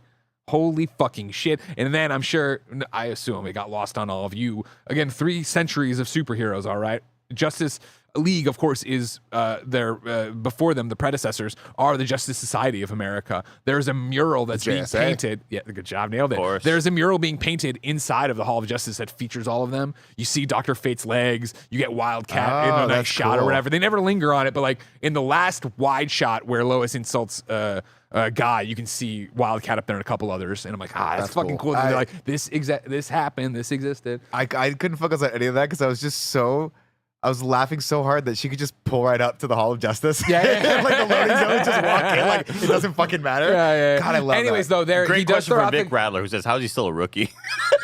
he does throw out here just to get to where we're going, of course, is that, Guy Gardner's like, so you know about the glasses, that he looks different to you and does this thing? Well, if I didn't know about the glasses now, I would. But yes, I knew. So you know he's Clark Kent? Well, if I didn't know. Yeah. But But like, again, why does he trust sorry. everybody? Yeah. the hypno glasses are actually real, of course. This is pulled from comics, not current continuity. They're not doing this currently. Yeah. But this is a throwback. James Gunn had talked on the press tours leading up to this that I want to say it was Tom King, whose name will come up again in this in a review, believe it or not. King. Was when James was like, the one thing I can't get over, I can't figure out writing this movie is the glasses being the disguise. And I believe it was Tom King was like, well, there is a canonical thing and they were hypno glasses, so that's what it did. So it makes him look different to normal people. I like this because I like that I clocked it as just like one of those stupid gossipy things people talk about when they talk about Superman on other planets. Oh, he's got those hypno, and like you don't know if they're real or not. And I was just like, maybe he was. I just thought he was like blowing shit out of his ass. Like I heard this thing and it was heard this thing. But it's cool that I don't care. It's just there. That's Well, I fine. think a lot of that is the James Gunn magic. You trust him to just go, Yeah, oh, he's okay. pulling, That's the because thing. I read the same thing that he had pulled that from old ass comics, and I'm like, that's awesome. I like, as silly as that is, I don't even want to think about the logistics and like, well, how does he look to other people? Oh, Like, yeah. fuck it, it's James Well, Gunn. that's what I'm saying. He makes me believe it. You know? had one line where you were like, "This is the thing," and I was like, "That's funny, good, done." Yeah. We don't have to think about that ever again. And we also don't have to think about that Oh, ever Andy, because we never. Good job. We see him in the glasses only It like was 3 Tom times King. in this movie, so it doesn't fucking matter. I'm reading from IGN, who is quoting comicbook.com. Quote, that's canon in the comics, Gunn said. It's been kind of forgotten, but that's from the comics. I was sitting with Tom King, the comic book writer, and I was like, the thing that I just don't really know how to reconcile in myself is the glasses, because the glasses always bothered me as a kid. They bothered me because I just don't have that much suspension of disbelief to believe that. Yeah. Gunn went on to insist that, Whatever. Cool, fun stuff, and James Gunn nailed. But again, making it believable. we're also so close to I Am Iron Man territory here that it doesn't really matter. Yeah. And that's what I think the movie did very, very well. Yep, exactly. Once- Greg, I had a question for you though. Sure. You sat for hours in different forms reacting to trailers and breaking things down. We saw this ragtag group of Hawk Girl and Mr. Justice Terrific. Gang. It's not her name. And we It's a cool name. see the logo, and you had your theories of, and you put it all together. It's like, all right, cool, they're Max Lord's team, and blah, blah, blah, which you're obviously correct. We saw that in this movie. It wasn't Justice League. Yeah. the very clear JL on their thing, it was a JG. Yeah. That's kind of cool. I can't believe that we had the wool pulled over our eyes that much. Yeah, it's one of those, again, as much as I know, there's people who knew way more from reading other things and stuff. So we were, for a while, very concerned if the Justice Gang was an actual name or if that's what we were saying. Then it was like, okay, well, has the Justice League existed and blah, blah, blah, blah, blah, and all this different stuff. Because Maxwell Lord often has like the Diet Coke version of Justice the League. new and call it- Avengers. Yeah, exactly. But calls it Justice League is always the thing. So yeah, to get here and have it be the Justice League has not existed. That's been confirmed by Gunn on these press tours as well. It has not existed in any form. So the Justice Gang is this thing going on with Max Lord that I'm sure over the next few movies we will see evolve into the Justice League and be taken over by Superman and everybody else or whatever. Yeah, good on them for doing that and playing with expectations and moving everything around. Yeah, fun stuff. Also want to point out anecdotally, like, love the production design behind all this stuff. Love the way the Daily Planet looks. Love the way this hall looks. Oh, yeah. It gives you a timeless but also rooted in time feel, and that's very difficult to do, and they fucking nailed it. They did. So yeah, then while making out, Clark's like, I'd let you interview Superman. She You goes, let me interview Superman? You let me interview you as Superman. Yeah. Yeah. And then right now, yeah. Yeah. The little voices We've all or been whatever. there. Yeah. And so yeah, then we cut to the actual interview out there, right? Which again has been out for the most part. Go ahead. And dude, I mean, we can go through the beats of this, but like, this interview makes me like this movie so much more. It makes me love Lois. It makes me love that the Clark character really has a lot to learn about a lot of things. It gives the audience a moral dilemma that you have to ask yourself and carry with you for the rest of the movie. Is what he did here correct? Yeah. Does Superman have autonomy to go just stop a war between two countries that aren't the United States of America? Because he lives in America. He was born in America, but he's a citizen of the world, but he's not of the world. He's from a different world. All of these complex issues are being played out in this very, I'm not gonna say simple, but complex discussion between two people who love each other. And fucking Lois just gets his ass every single time just by asking questions. She's not accusing him of anything. She's just being like, do you think you made the right call? Do you think you should have checked with the president? Are you beholden to the United States government that's or not? bullshit. Not what he says. Yeah. You know that's not true. And she goes, I don't. I have strong beliefs that it is, Yes, but I don't know that. but I I think they don't know again that. do such a great job of the peppering in actual journalism, right? Of like, good. it's not about what I think, it's about what I know, and I don't know that. I don't know that. I think you might have just replaced one bad regime with another kind of thing. Yeah, Him yeah. getting mad and more mad, ratcheting up. Right. Just great interplay. I love he can't figure out how to turn off the thing when he's super Yeah. mad, and she's like doing stuff. But I also I love. She's like, "How do you think this is going right?" He goes, "I think it's going great. I think it's going fine." I'm doing a good job. I think I'm doing a good job. It's clearly not. And then eventually he gets up to the news part of this that also got leaked, sadly, or not leaked, but put out as a clip. But like him getting up and Superman doesn't take selfies. You're referring yourself in the third person now? No, it's just it's a thing I'm trying to work in the next one. I'll remind you, you're on the record. Well, that was off the record. You gotta say it was off the Gotta say record it was before off you say it. What was the line she said? She's like, you don't want on the record that Superman's like testing, like Yeah, field testing you're bad one-liner. at it. Yeah, you're bad at it. Yeah. And then she, of course, keeps asking questions, and he keeps saying, of course, like, no, that's not fair. You knew that because the conversations we've had. Can't use that, Just yeah. fun back and forth stuff. But of course, the beats to catch for the in review part of this of that when he broke it up, he smashed a few tanks, a few planes, or whatever. Then he grabbed the Nobody got president, seriously flew him out to a fucking desert, and put him up against a cactus. The spikes were this big. Not torture. The spikes were this big. So fucking and I said, funny. you have to deal with me again. What does that mean? Like, it is such a great That's a like, threat. back Yeah, to you're it of like, threatening this what guy. the fuck? Like, yeah, we know Clark has a heart of gold or whatever, but he's saying all this shit as a superpowered alien roaming the planet. Like, yeah, there are some issues here. Yeah, it's interesting, and it's. I mean, these are all theoretical concepts that fans have thought about for Superman for a long for time, sure. and it's cool to see them actually going through this. And it's cool to you're also seeing the complexities of the relationship between Lois and Clark, or Lois and Superman dating here, right? Because she's clearly conflicted because this whole thing ends with her being like, man, I don't know if knew this this would work. was going to work. I knew this Not wouldn't gonna work. Yeah, Good. yeah. What do you mean?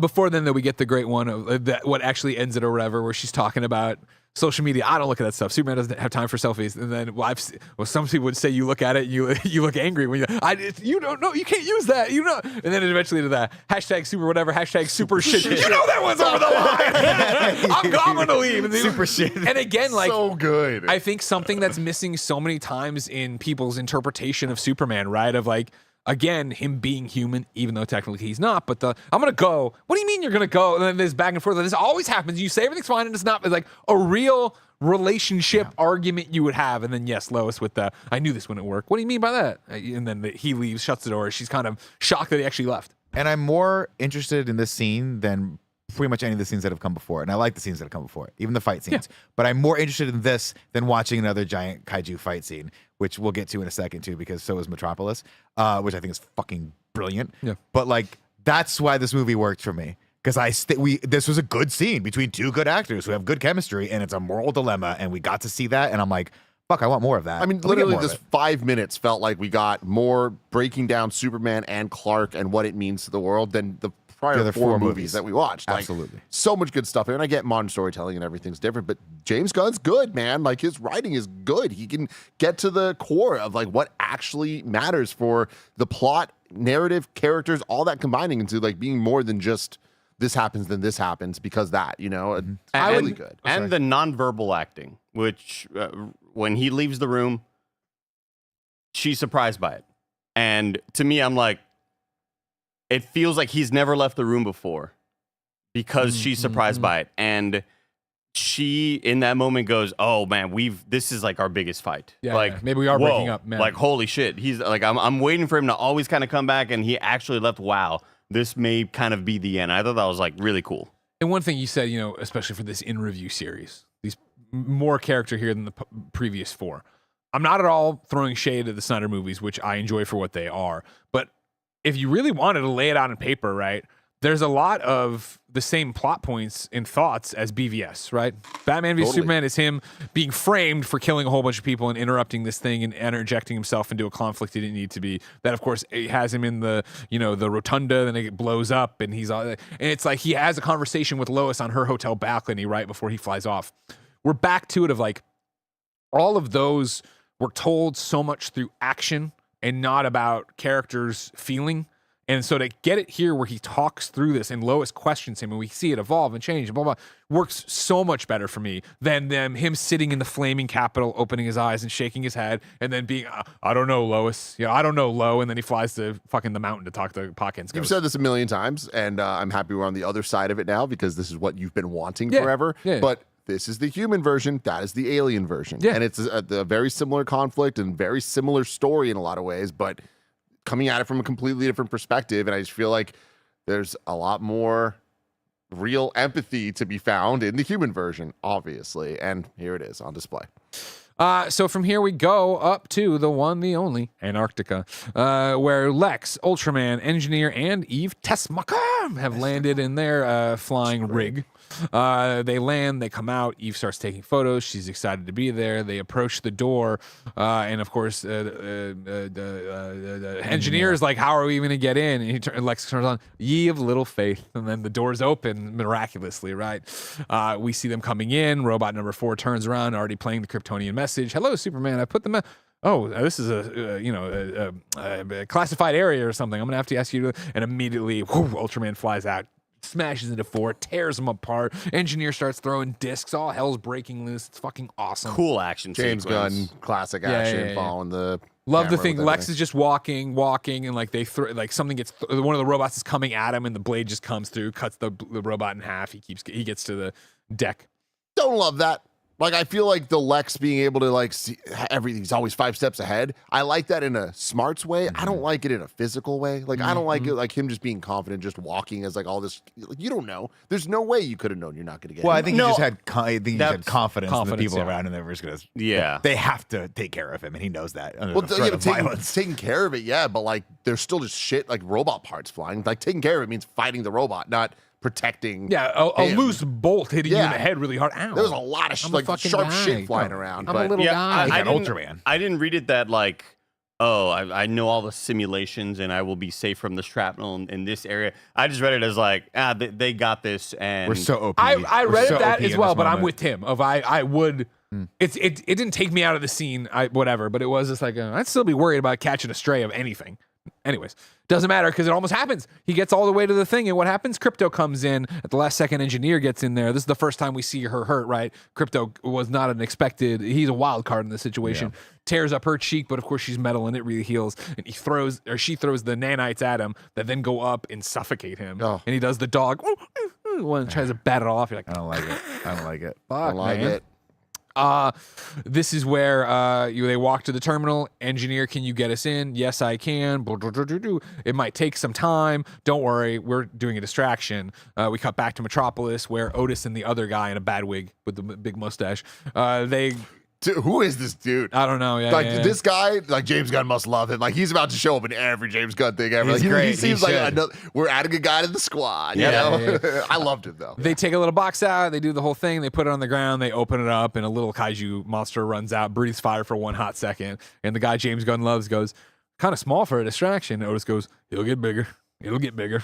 This dude with the mustache looks like a cosplay of someone from Despicable Me. Yeah, 100%. You know what I mean? Back to the fortress, though. Engineers, and this might have happened out of order, but you understand what I'm doing. Engineers in there. She sees the message. There's more to the message. I can fix the message. Her eyes go all crazy as she fixes the message and gets all the info. And then she raises up. Kind of looks like Live Wire for a hot second Deep from the in the animated maze, series. Dude, this is a sick shot. Yeah, for sure. As she sort of waves at him, this is going in. And Alexa's just watching it all happen or whatever. Blah blah blah blah.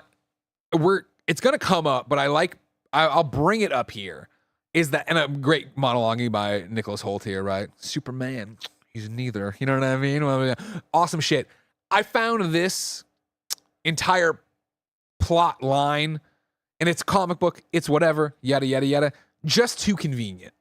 That we're gonna show up in the fortress. There's a message playing already that has the exact thing we need to destroy Superman. It's kind of a hallmark of Superman. I appreciate the twist here, the reveal. Clark was sent here to have a harem and rule over us. That's a really cool plot point that I like, so I forgive it.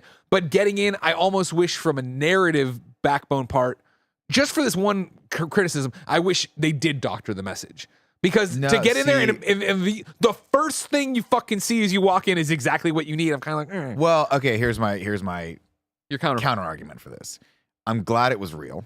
I am too. Because it made Superman really have a moral 100% conundrum, right? He Yes. had you then have a crisis of faith of being like, shit, the whole reason I'm They here didn't send is me here for totally good different. And now what do I do? And of course you have you have that great scene later, which we'll talk about.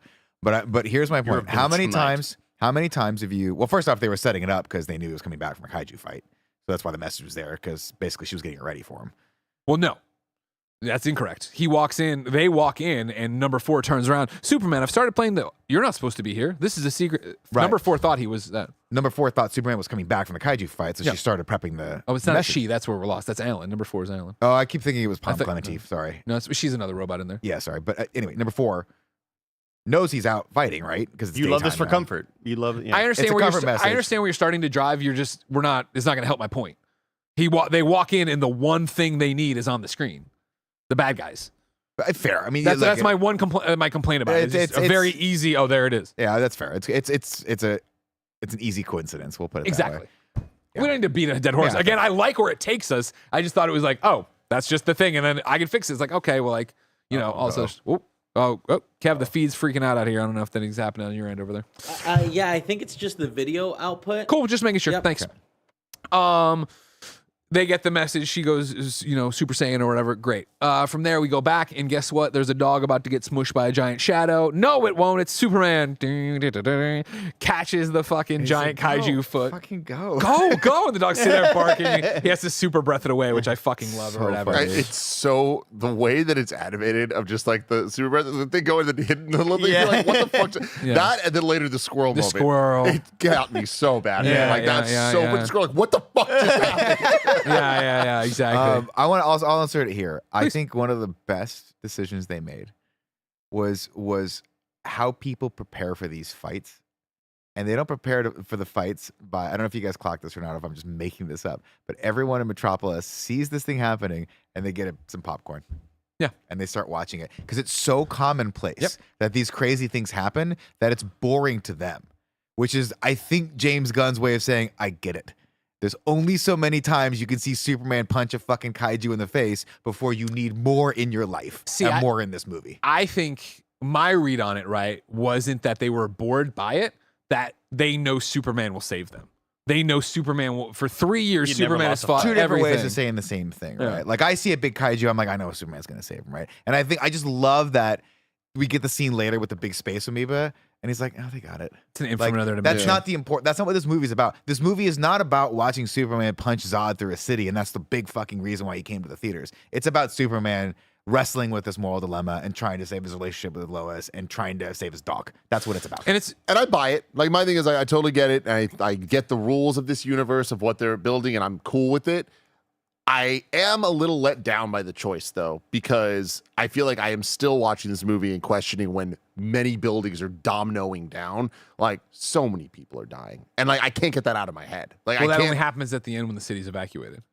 I know, but like, calling but it, even then, the amount of times we see shots of people not just like grabbing their popcorn, looking up at the kaiju, but in a building with a thing shooting at them, being way too comfortable. It's just like it throws me out of it, even though I know that we're not in a grounded universe. Like it's just still like I just feel like it's the easy way out from a creative point of view to, and again, we're talking about superhero stuff, so it's like the moment you have to answer every single question of like, how are they going to save all the people?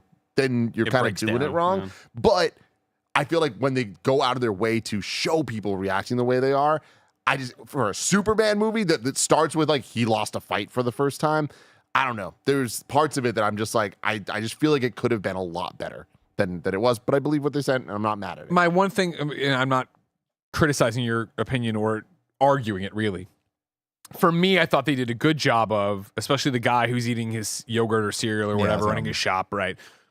He doesn't care when it's Superman, right? He's only in danger later on when the Justice Gang shows up. And it's the same thing of like, when they get involved, that's when people are at risk. It's the same thing of like, you know, when the kaiju's falling down, Superman flies behind it, gets it, and stop, and just enough to the glass to crack the glass. Like that, those people in the building knew/assumed they're safe because of Superman. I get everything you're saying, and I'm not arguing it. I just liked it as like, oh, this is how much Metropolis trusts Superman and understands that they can take a selfie around all of this, and it's not going to go crazy because he's there. The awesome reaction that I really enjoyed was, again, him doing his damnedest to stop destruction, and Mr. Terrific puts bombs down the kaiju's throat, and it explodes the insides, and then you see Superman go, oh fuck, man, this is gonna be more work, and we're not only did I want to keep it alive for research, but god damn, dude, like now I have to work harder to prevent other people from dying even more than I already was, you know? Yeah. I love that. I love when he was just like, man, I was hoping to, if like we had to kill it in a much more humane or put it in a preserve like a zoo. Like we could have done that. And Guy Gardner laughs him off. Yeah, of course. But before then, they're fighting and everything's happening, and then the Justice. And I'm sorry. One thing we've been going so well here. When they introduced Lex Luthor, I thought that was a beautiful shot. Remember, the first time we see Lex is when Superman's racing back to Metropolis, and the sun's there, and he shoots by the sun, and Lex turns, and we get the focus on Nicholas Hoult, and he's like, he's back or whatever, and then it's like really different looking than the trailer. Like same shot, but like colored and lit differently. They added a lot more of that sun. A similar thing here when the Justice Gang does show up, right? Guy Gardner, and again, the different, the A and B heroes here, right? The B team shows up, not necessarily the B team, but you know what I mean? And Guy Gardner's first thing is to get the megaphone out and tell everybody, get the fuck away. Like, what are you doing? Like, Superman is going to not yell at people. He's going to save everybody, and even if it's more complicated for him. Whereas Guy Gardner's here to fucking kill this thing, right? And so he yells at that thing. Mr. Terrific's using the balls. We get the big muzzle on him in the Green Lantern. Hawkgirl goes up and starts hitting him in the fucking eye with her mace. Then her knee gets caught in the blinks. Then Guy puts oven mitts on the kaiju, and she's like, "A guy, help!" And he's like, "I made oven mitts." Don't let me get blinked to death. Yeah, that's a good line. So funny. At that point, Superman's hemming and hawing about them hitting him in the eyes, obviously, and then Guy Gardner throws the fucking horrible thing down to open his eye, and it's go pop, pop, pop, pop, pop, pop over again in the eye. So gross. I thought this is really. I loved the Justice Gang. Oh, they're called Justice Gang, yeah. Because working title. I don't know anything about who these people are, and I know that like Green Lantern's, he's always a good guy, right? But I know that this is all of the hullabaloo was but that's Guy Gardner. I was like, oh, is this going to be like a bad squad that is used to try to stop Superman? I didn't know who these characters were going into this movie, and I'm glad it wasn't that because I really enjoyed the antagonistic friendship that they have, and it reminded me so much of Invincible with with Mark and with and like the whole squad. Like I love the like we're not as powerful as you, but we think we're the shit. Purpose, and it's world building, right? Yeah, it's the fact that you're like, oh, he's gonna be friends with Mr. Terrific. This is cool. Even that's the thing is like when they show up on the scene, right? I was expecting that out of the way, Big Blue, we're gonna handle it. And instead, it is Mr. Terrific. What do we know? The hide's really hard. His hide's really hard, but like they have a quick. Hey, here's what I'm bringing up to speed in the situation rather than withholding information or being treated like I'm the problem. I like that a lot. And I especially like later on, like obviously you've seen the movie if you're this deep in, I assume. But like when we do get that scene of them inside and Guy calls him Clark. And I was like, oh, they know too. You know what I mean? Which is, of course, awesome then when Rachel Brosnahan's like, does he tell everyone? and it begs the question, right? Like we see like Superman lost his first fight, but like they weren't there for that. So like maybe they are helping him out more. Maybe that's why he's never gotten his ass handed to him. I don't know. I'm reading a lot into this, but like it's cool that he has this other group out there to help him. I like it. Yeah. It makes me want to go, what would a group look like around Superman? What would a movie be like doing that? I really like the Guy Gardner stuff too. You know, hard light constructs, Green Lantern rings, the creations there. I'm gonna be interested to see how they handle it in this universe. You know, the whole deal is that it's your willpower. You can make anything you can think of, but in comics, Jon Stewart was very direct, whereas Kyle Rayner was an artist, right? So he would make the craziest shit possible. So I'm going to be interested to see. Like, I thought Guy Gardner stuff kind of had like a slime look to it. It didn't look as hard as like what I remember from certain versions of my Green Lantern. Yeah. I'll be interested to see when we get the Lantern show if Hal and John's stuff looks different or if it's going to be the exact same. I like the look. I mean, not named Caution in the chat said I like the look of it during the daylight. Which is always hard to pull off, Yeah, I right? thought it Like, was cool. it's a ballsy move. I feel like that was James Gunn for sure being like, we're doing this, We're gonna nail and this. we're gonna nail it. And I think that they did. Something I just want to bring up for the whole movie is like, I love the framing of Superman lost his first fight. I didn't really feel that throughout the movie. 100%. though. Like, I feel like it reminds me of the ballerina criticism I had, where it's like, fight like a girl. And if that's gonna be like the kind of Tagline. thing that pushes this movie off, and then you don't really do anything differently. I was surprised that he gets hurt, and we see him lose a couple fights in this movie, and then the robots like help him and all that. That's cool and all, but it kind of just felt like just another day. It didn't feel like, oh man, interesting. I just lost for the first time. There's no like even acknowledgement of it from Clark or audience. Superman. Like, There's there's a denial, right? When Jimmy's like, "Oh man," and like the hammer handed him his ass, or it got his ass kicked or butt kicked. I want to say it. And Clark's like, "I want to say he got his butt kicked." And, I mean, that's about it. yeah, but I mean, even that I feel seemed like another fight. Yeah, I needed more from the audience. Even thinking back to whichever Superman movie it was with Chris Reeve, where the crowd's like, "Oh shit, he's bailing!" Like Superman 2. I wanted more of from the audience to be like, "Fuck, he just lost. lost. Like, holy What's shit!" that mean? Yeah, Yeah. like he may not win this fight. I would have liked a little bit more there as well. Fucking would have been nice if Nick asked if we wanted anything.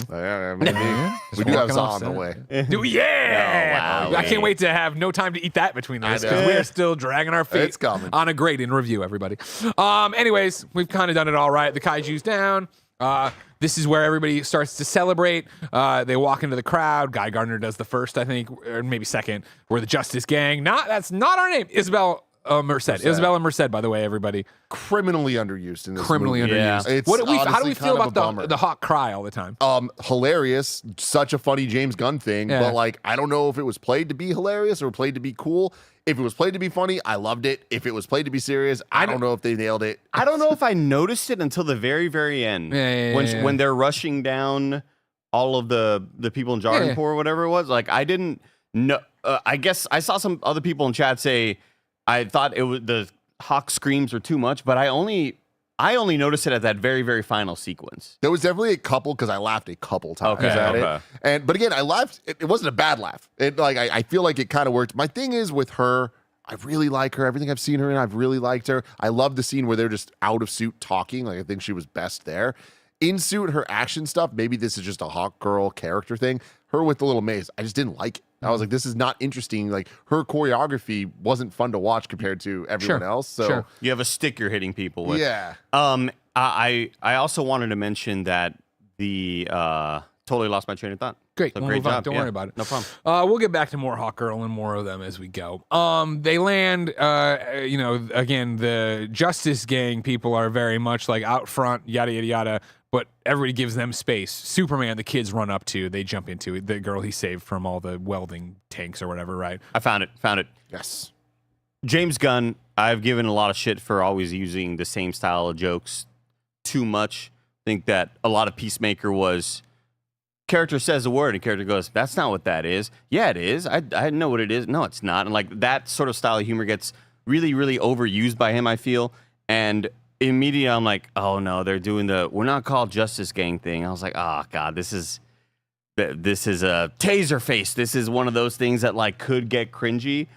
And I think that it is sealed with the most perfect bow at the very, very Metamorpho? end with Metamorpho going. That's a cool name. You're in. Like, and a lot of it is the performances. No offense, but we can't have someone with your ugly mug on this. Like, in the Justice Gang. Nathan That's a cool Fillion's reaction to him saying that's a cool name is like one of the best Urine. reactions of just comedy, period. And I was really worried that joke was going to get stale over time of that's not what we're called. You know, like I get really, really kind of sick of that style, but I think that they nailed it here.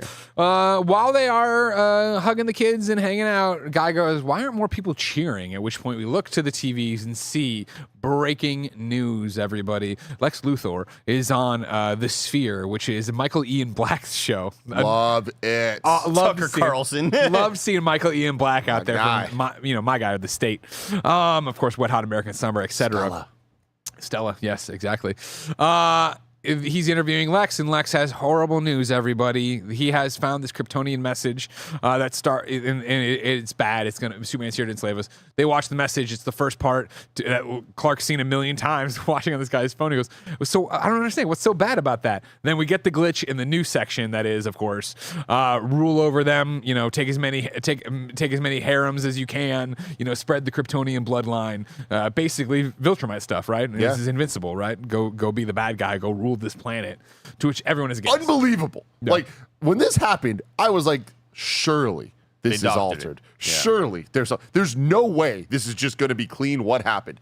And then it is. Yeah. What the fuck? Yeah. That's crazy to me. And I do wonder if how many times are we going to go back to this recording? How many shit are they going to add later? Like, because I feel like every Superman movie they've like been like, but actually, there's more to the recording. Now they're real. Now there's whatever. I wonder if we're going to go back to it, or if this is the nail in the coffin. Let's fucking move on. I think it's. Let's go. My prediction would be this is a let's fucking move on thing. I hope because I so. think the That'd be ending of the awesome. film is so heartwarming and so again what I've always wanted of like I'm Clark Kent. Like these people who gave birth to me and sent obviously thank you for saving my life, Jor-El and Lara. But you're not my parents. You weren't here for this. Like this is such an adoption story, right? And I'm not a child of adoption, so I don't mean to speak on that front. And everybody's thing is different. But in this instance, it feels so. The only way, and I don't know how they'll play with it, if they'll play with it, whatever. The one really interesting wrinkle to all of this, of like, wow, that's so cool, is Supergirl.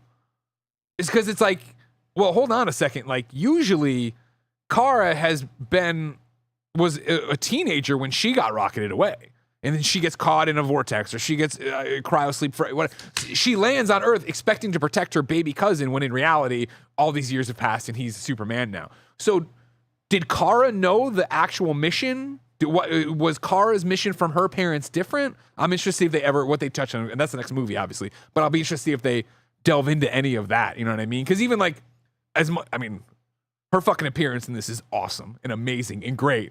But like, there was no Clark like, by the way, what the fuck? Did you know my parents sent me here to fucking take over the that's a world? good You know call. what I mean? And it's lost I don't know because shit about her. Millie We'll Alcott learn, coming Andy. out there is so good. The crypto stuff, the drunk stuff, we'll get to all of it. But that was all so good that I think you're able to forgive it. But then just as a storytelling device, I'm like, oh, interested how they'll play with that or what they'll talk about there. I wish the real message didn't really mention the harem, spread your bloodline sort of. I wish it was just go there, dominate, take control, blah, blah, blah.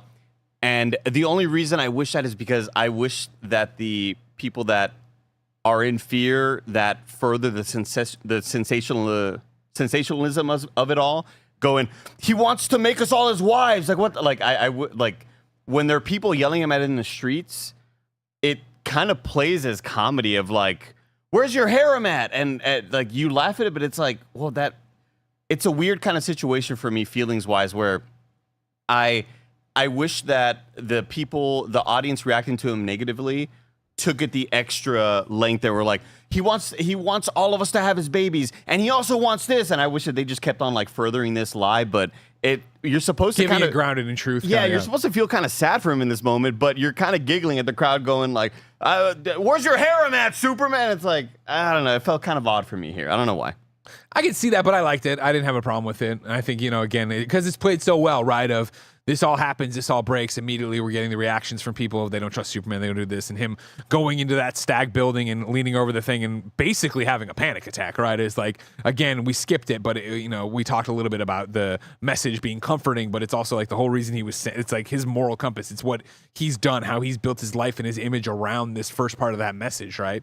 And so for him to be in there kind of losing it, and then the Justice Gang comes in, guy throws up the thing, they start talking. I appreciated again, too, that this wasn't superhero escalation. It was guy being like, is that true? Because if so, then I took an oath from the Green Lantern Corps to fight people like you. No, it's not true. They talk. They don't just start throwing punches, right? Again, I'm not comparing and contrasting, but the whole problem with Batman v Superman, when Superman lands for the big fight with Batman, instead of engaging on any of this one, they have my mom. I need your help. Her name's Martha, if that's important. I don't know why it would be. Just the detail I'm throwing out. I did like the sort of throwing off, the audience with that first trailer where guys Green Lanterning the wall or whatever. Yeah. And to me, I'm like, oh, he's in a fight here. He's blowing some shit up.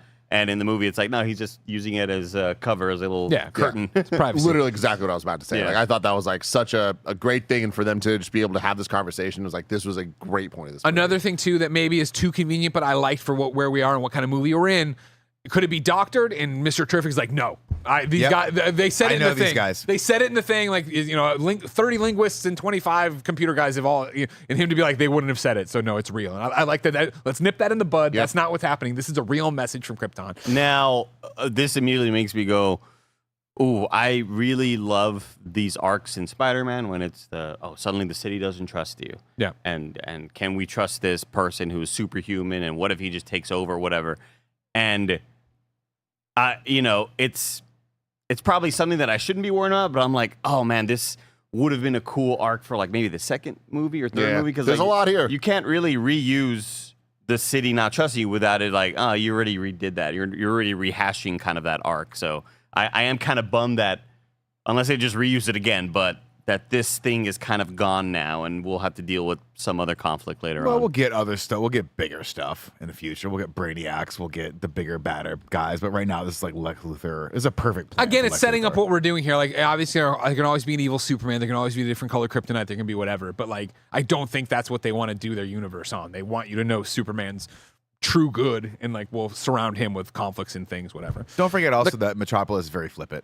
Right. I mean, they saw him like pushing around. One guy was like, I've always been on Superman's side, but no more. Yeah. We'll see. Maybe they can reuse this a little bit. Even Molly was like, what the hell? Here we go, though. They say, well, how do they get this message? And the light bulb goes off in Superman's head. Whoosh, right out. Guy Gardner's hair blows, whatever, right? And it's him ripping through the sky all the way to the Fortress of Solitude. Doors open up. He runs in there. Number 4 is down. All the other guys are down. Grabs number 4, has this conversation. Number 4 is all fucked up. He's like, how did they even get in? It's coded to my DNA. Number 4, is stabbing himself in the head. And then is also like, I'm sorry, I couldn't protect you. That was freaky. Must protect Superman. What was the deal with that? I think malfunctioning. Probably he knows that he needs to fix himself, but he's all fucked up to the point that he can't. That was my take on it. That was scary, Yeah. Or my other take, I don't know, is that he was trying to destroy himself so nobody else could get the information he has, but I don't think that's really what happened. However, he passes away. Superman goes, wait, another light bulb. Crypto. Whew, no sign of Crypto, right? And then this fucking scene, right, of him ripping out of fucking there. We go to Lex Core HQ, and you see Superman rip in, and then Lex is sitting there talking to Michael Ian Black. Door just fucking explodes. Ian Black falls down. Where's the dog, Luthor? Yes, Miss Tessmacher, keep filming. You know what I mean? Well, I don't know what you're talking about. Grabs the desk, throws it against the window. It cracks the window, doesn't smash it. I thought that was very cool of how reinforced Lex's glass would be. What was this bit of comedy where he's talking underneath his breath? He's like, yeah, I don't know what you're talking about. I've never seen. I don't know anything about a dog.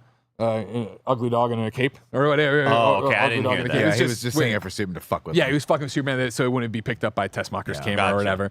But of course, this then goes from this conversation. Superman yells at Miss Tessmacher in the camera, and then that cuts out to Michael Ian Black showing the footage, being like, "Seems like the only rabid dog here is Superman. What do you think, Chris?" And they go wide, and it's Peacemaker. So good.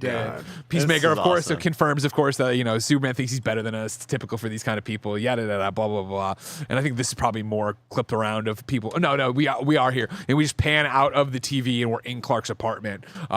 he opens the window, flies in. We see what we will soon find out is an interdimensional imp over there, which opens the door for Mr. Mixelplex. Let's That guy get was fucking scary. excited. Oh, finally, Mr. Mixelplex. We've been can't waiting wait. for him Yeah, I know. ever since Shazam. He comes in, he sits down. Oh, that was the worm dude, wasn't it? Is that not Mr. No, that's a Mixelplex? different dude. Fuck, Different dude. okay. This is a little guy with white hair coming Bring out. back Helen Mirren. There he is. Thank you. Wait, who was this? Mixie. He's a Superman villain. Doesn't matter. Doesn't matter. Everybody, don't worry No, about but it. in the movie. He wasn't in. Oh, he wasn't in the movie. He's an interdimensional imp. Gotcha. That's how you would Gotcha. describe him. So it's just nice to see another imp out there. In Superman again to go, that's just an imp. We know about him. Which is what happens because he sits down. Lois turns off the TV and goes, "You have a dog?" Not really. It's a foster situation. This is when I went. And I'm like, I when we were preparing to end the movie, I was going to lean over to Tim because I was like, "Do you want to know what the post credit scene is going to be? It's going to be super coming in the movie." I was like, "Damn, Great call. I missed my Being in the chance to movie. have it." Anyways, no, it's a foster situation. She comes over, gives him a cup of cocoa. They go into this conversation, right, about it's not true. I never thought it was true. You know, I never had that part of the message. It was damaged in transit. The normal stuff we're all talking about, right? You must have come in from fighting that. No, I was looking for the dog. That's just an imp. They got it. You see the fucking baseball bat coming Baseball down. bat, just hitting it in the head. God, it's so And then funny. using it as like celebratory romantic colors as they like Yeah, kind of yeah, hug yeah, and yeah. you see the little backdrop. It's cool. Again, Yeah. we talked about seeing the trailer of Guy Gardner shooting the shit and like the, misleading us, right? The first poster we see. Yeah, him pulling up his Everyone- boot. Yeah. it was like, why is Everybody's like, hurry up, dude! Like, get and out it's like there. they just solved that shit. Yeah. Like, so good. loved it. Shut up, audience. As you all know how it would go, this conversation goes, this Lois thing, it's not really, it is them in love, or, well, it's them figuring things out, Yeah. right? Because he asked, what did you mean by that, right? And she's like, I'm just a kid from Bakersland or whatever. You're Superman. And this thing, and it ends with a hug, not a kiss. He does say, I love you. She doesn't say it back, right? Where are you going to go? What do you do? I'm going to go turn myself in, right? Like, I like punk rock. Is this the scene? Yeah. You like the Crabs. crab joys, the mighty crab joys. Yeah. They suck. They're pop. Those are like awesome interplay here Good between them going back and forth, and then laying out the thing of like her saying, right, like, I don't trust anybody. You trust everybody, and think everybody's beautiful. Maybe that's punk rock. Maybe, you know what I mean? Maybe that's the real punk rock. I'm like, that's fucking cool. That's a fun, stupid way to say that, Clark. I like that a lot. I like the line he has there. It's a little throwaway line when he sips the cocoa. There was like a moment of silence while the fight's going, and he just, oh, it's really good. That's really good. It's just a great little like moment of vulnerability where he's like, oh, I just needed a little comfort from something. Yeah. So yes, this is then the line you liked so much, right? Of like, so I'm gonna go turn myself in. Why? I maybe they'll take me to where the dog Where is. the dog is, It's just yeah. a dog.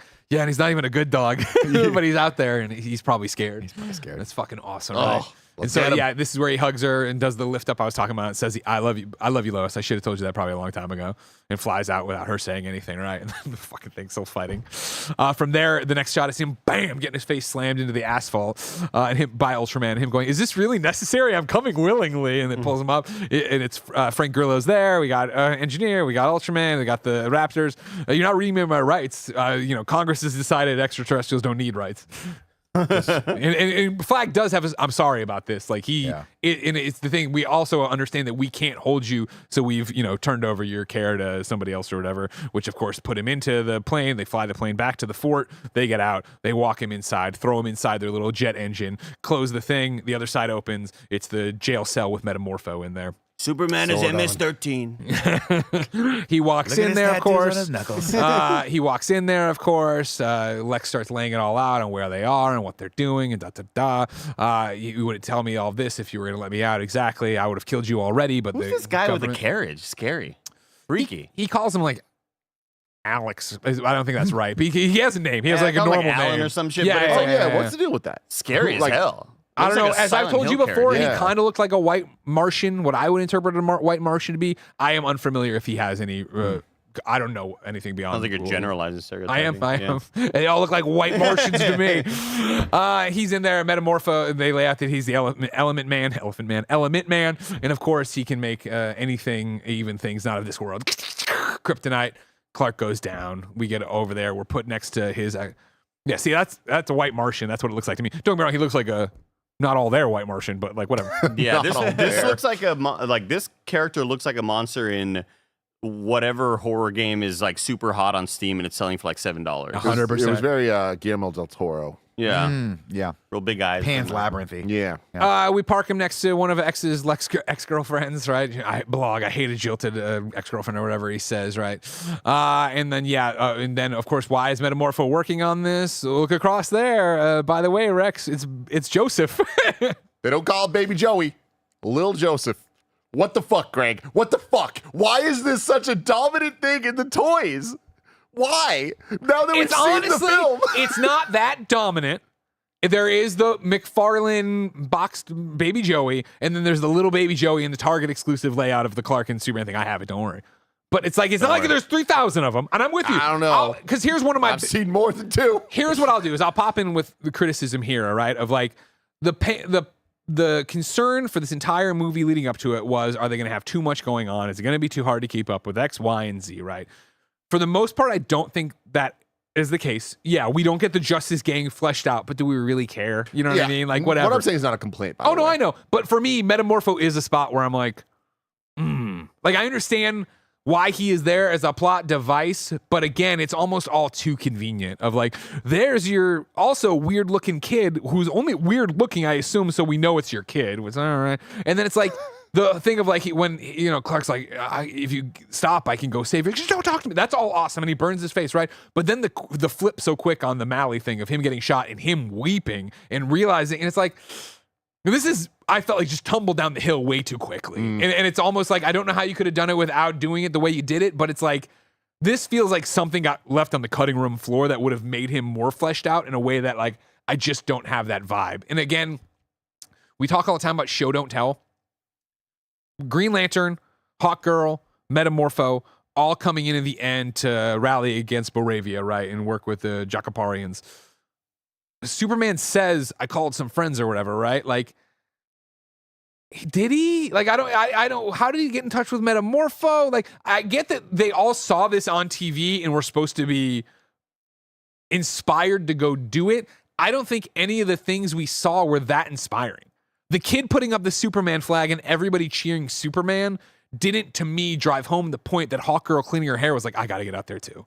Or for Metamorpho. And I get that they all owe Superman. They all are his friends. But it's such a weird juxtaposition of that's the flip for Green Lantern and for Hawkgirl when like literally, and the conversation with Lois, Guy Gardner's a dick, but so's Hawkgirl, maybe even to a higher degree, where she's like, I agree with him, and then lays down to read the paper. And Lois is like, you're not going to help your friend. She doesn't even acknowledge it. I was like, fuck you. You know what I mean? There's a thing going on there that like isn't the most I believe that line of thinking. Where I wonder if we missed something Disney, whatever. Shout out to NoHo Hank as Metamorpho. Of course. And I love him so much that I was like, I really wanted to see him do some shit in here where I really don't think we do, except with the exception of, hey, like, that's a cool name.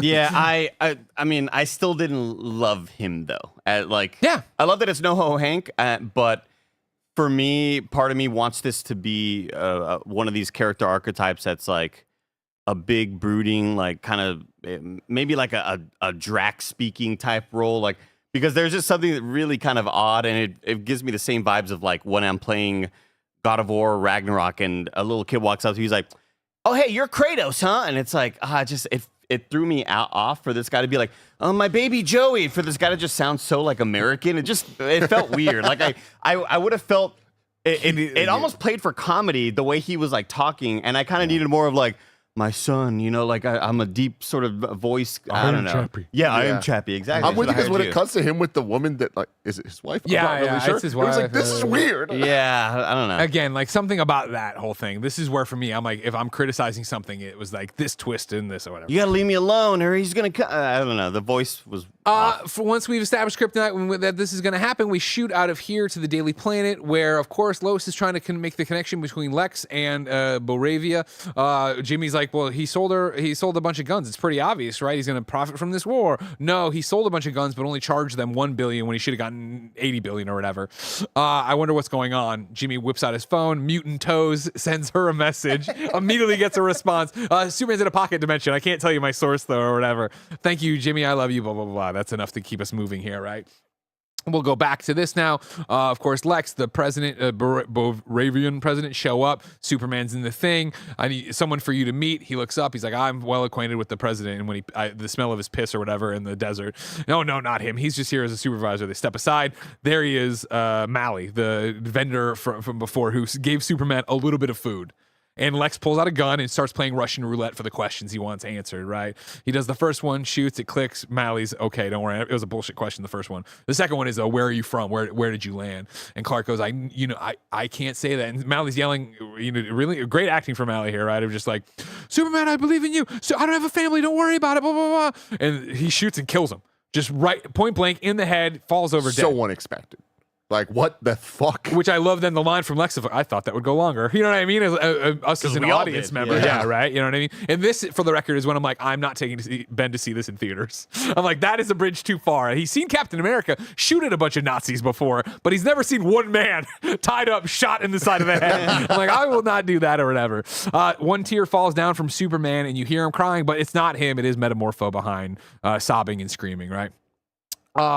We then go back to Metropolis, right? They need more information about what's going on in the pocket dimension. This is where Jimmy meets up with Tessmacher. I'm, playing fast and loose, but they meet in an alleyway. There's some funny stuff here. She's obsessed with him because everybody is. But you said my toes look like somebody dropped shrimp cocktail. You have unconventional toes, but there's other parts of you people will find attractive. Very funny. Great. She says she'll help him out with more information when she can, and then they can be together forever. Of course. Lex watches the security cameras, which I appreciate. That great long comedic beat.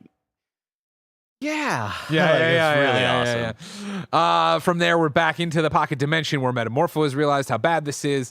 He says, you said you'd save Joey first? I mean, Superman's like, yeah, I will. He undoes the kryptonite, right? And then he undoes the kryptonite, and Superman can't even get up, and he goes, why do you still look weird? And he's like, I need sunlight. And he's like, we're in a pocket dimension. There's no sun. Metamorpho goes, I can't make a sun, but I can make something like a sun. Like, put the elements together. He starts naming them, doing them. Lex's ex-girlfriend starts freaking out, yelling for security. The guy and the thing next to Superman starts freaking out, yelling for security. Then they start arguing about I didn't get this. What? I didn't just this whole watching this. I'm like, there's something I'm missing here because I don't know a whole lot about Superman. That's how it was presented to me. That like real ones will know what's happening here with these two people arguing. Well, they were arguing because they were trying to curry favor with the guards because they were prisoners. They wanted to take credit for turning him in so he could get out. But it was like, as I'm watching, I'm like, oh, these are probably James Gunn's friends that maybe I know that from another movie. It just felt like it was so. They really focused in on this for no real reason, I find it to be. This whole sequence to me, I think was awesome, and I think it's awesome. Oh because no, I mean the sun shit was awesome. I don't mean that. I just mean the sort of interconnectivity of these people who are imprisoned, and then become like dependent on their imprisoners, and then go, I have to somehow betray this other person to curry favor so that I can somehow get a little bit of something good out of this experience because I'm a fucking prisoner who's been put in here without any sort of trial or due process or anything. I'm just stuck here, so I have to make the best of it. And I have to do that by fucking over the person next to me. Yeah, I just didn't. I was expecting Greg to lean over and go, oh, "That's so and so from comic whatever." Like I don't know. It was focused a lot. I think bit too much. I would have maybe cut out the crosstalk or have the. If I'm with you to the degree that I thought it was messy. The second time around was when I heard them argue more with each other again because of the sound quality. But I'm with you of like them arguing and trying to get the guards' attention doesn't work. So I could have just had them. They're yelling and they kind of fade away as the sun gets made. Yeah, what are you doing? What are you like? That's all. Boom! It goes off. It's a big white blast of sunlight. Right. We see the guards get. What the fuck is that? They hop down. They come out, but it doesn't matter. We go back to normal light. Superman stands up a little bit powerful and punches through the glass. Flies straight across, knocks that motherfucker out, grabs baby Joey in the air, and then he flies out with or Metamorpho comes across. Metamorpho can't hold his son while he's transformed or using his abilities. So he comes over. They come out. Let's get out of here. They got to go over here. There's a proton river over there. Lois and Lois has gone and done the whole scene we've already talked to death with the Justice Society thing, with all this stuff where she's shown up at the Hall of Justice, told them about it, as we've already talked about it. Guy, Hawkgirl, not a part of it. Mr. Terrific is, though. He'll come out and help just to, he's not saying we're going to get him, but he's going to come help investigate. They get a great bit of James Gunn comedy here of like, we'll take my ride. And he goes over there and hits the button, and the garage door like fucking struggles to get up. And it goes long enough, and Lois just looks at her like, you have a spaceship, but you're going to get a better garage door? And he's like, I haven't gotten around to it yet. This whole sort of black hole with the Proton River, whatever, just gave me a lot of like in the negative way Quantumania vibes. I know like Pocket Dimension, it's easy to do that, but something it's the about normal like thing of like, hey, all the colors and I don't know. there's a proton river down there, and it'll kill us if we touch it. All right, okay. Then Superman's in it, and Baby Joey's out of it, Slightly but out of it, barely but out of it. yeah. It's just like, I don't know what we're doing. Right, They tried to make me care about this action sequence and the safety of Baby Joey, but it wasn't There was like no the baby stakes. sequence in Fast with Jason course, Statham on the of course, plane. of Yeah, course. I'm gonna Save this baby. Oh, save this baby! It's a bloody megalodon. I like it, and I like it because the second you introduce this black hole, this pocket dimension, I'm like, that's how he's going to be the bad guy. He doesn't have to kill him. He's going to outsmart him somehow and Doesn't kick have to him into save the him. fucking black hole, and that's how we're going to do it. Before we get there, though, like I said, Mr. Terrific and Lois, we get the Mr. Terrific fight scene, right? Set to the music there of Sunshine or whatever it is. I don't know My what the favorite song fight is. scene in the movie. Yeah. Like, I feel like there's no Some high Yondu highs shit. here for me in this movie in terms of action, but I think none of it's bad. I think all of it is like I give this movie an 8 out of 10. I give every action scene an 8 out of 10, and I think that consistency means more than having 1 or 2 highlights with some that are just like, we've seen that before or whatever. Like this is just beginning to end, great action. I loved it being from Lois's perspective in there, the different sound of the music while, he's just throwing the T-spheres all around and beating the shit out of everybody. With your circles, they're spheres. Spheres. Circles are Circles, flat. two-dimensional. Yeah, very Yondu with all of them kind of floating. I love the moment where just the cool choreography with him grabbing one to lift him over. That's so cool. But Awesome. the bubble like amplifying the music, Yeah. that's insane. Sick. Cool. Eventually, they bring the bubble down. They go in there. It is. I'll be damned. It is a pocket dimension or whatever. He goes in. He throws out his spheres just so I can catch you up eventually. Of course. Before we got to the Baby Joey stuff, Superman did go save Crypto, which I liked. Where he just barrels through it with a little bit. He's like so clumsy because he's so weak, but smashes through the thing. Crypto drops. Then they're all. I mean, we might have already talked about this, but the shot of Crypto, like with the Chasing video wall in squirrels. front of him chasing the flying squirrels. Come on, man. Yeah. Then it's all this proton stuff. This fighting other guys. Blah blah blah. Blah. They eventually are gonna get sucked into the black hole. I thought this action was messy. Even watching it twice, I was trying to piece it all. Okay, so they're about to get sucked into the black hole, which is so strong, and it sounds like Superman's crying for help for Baby Joey, like take him, but he doesn't. Instead, Metamorpho comes over and kind of is a squid, but then wraps his arms around him, almost making a parachute. At which then I get clumsy of like, well, why couldn't you help Baby Joey if you can do this kind of stuff? But it doesn't really matter. Crypto's getting sucked in. Superman thinks of super breath and can blow super breath strong enough to grab the people who he grabs Crypto. He already has Baby Joey and Metamorphosis on him to blow them away from the hole. Again, This is a very Christopher Reeve Superman solution for something that Yeah. I go like, I don't buy it. I don't watching love it, my thought when I was watching it originally was like, oh, he's gonna hand Baby Joey off to Crypto. That'll get out. Superman will go into the black hole, and we'll get some experience inside of that then spits him out. He figures out how to or whatever. Like to me, I'm like, your flying is not less powerful than blowing breath.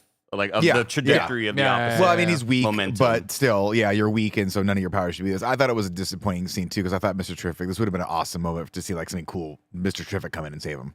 Yeah. But we just didn't. Mr. Terrific and Lois kind of just chilling up in the Just watching the whole little thing out, area it was as the weird. things around them like close in. It felt very weightless in a movie that I feel like otherwise had fair weight to the scenes.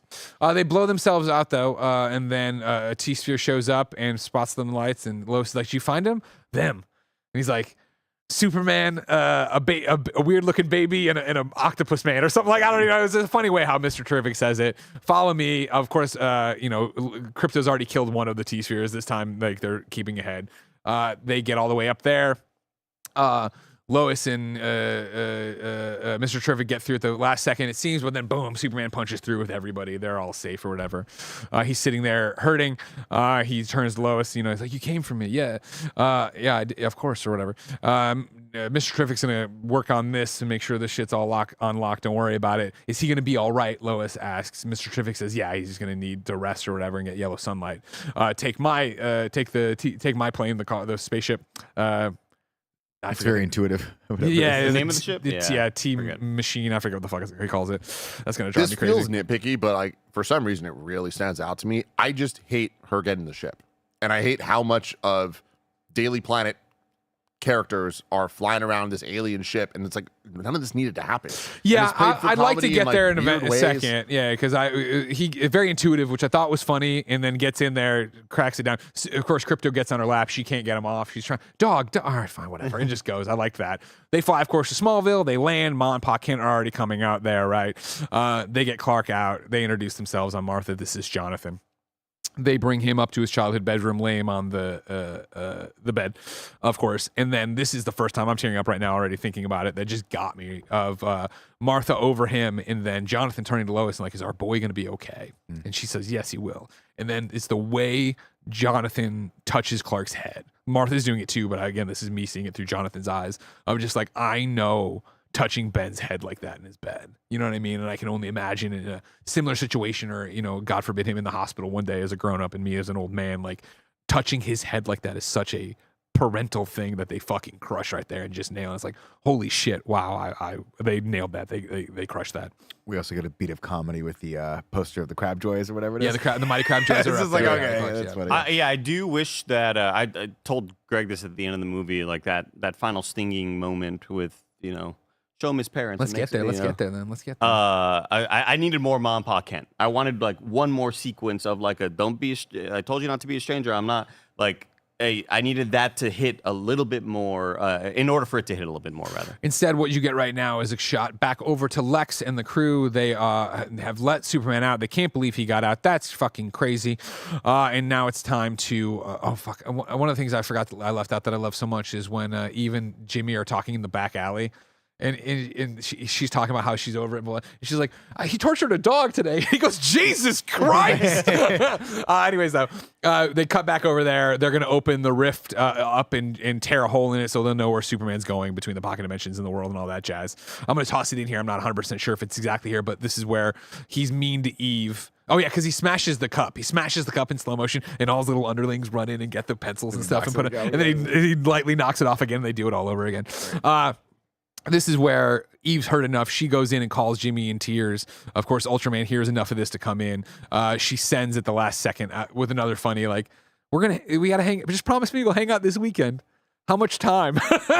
All weekend. All weekend. I think you didn't want to. I wish anybody else but Ultraman heard this. I think it's kind of silly that It's back Ultraman needs moves to Exactly. be called out to fight, but he can Exactly. be like, wait, somebody's making It's noise weird. over It's here. very, very, very strange. I feel that like Ultraman is not he.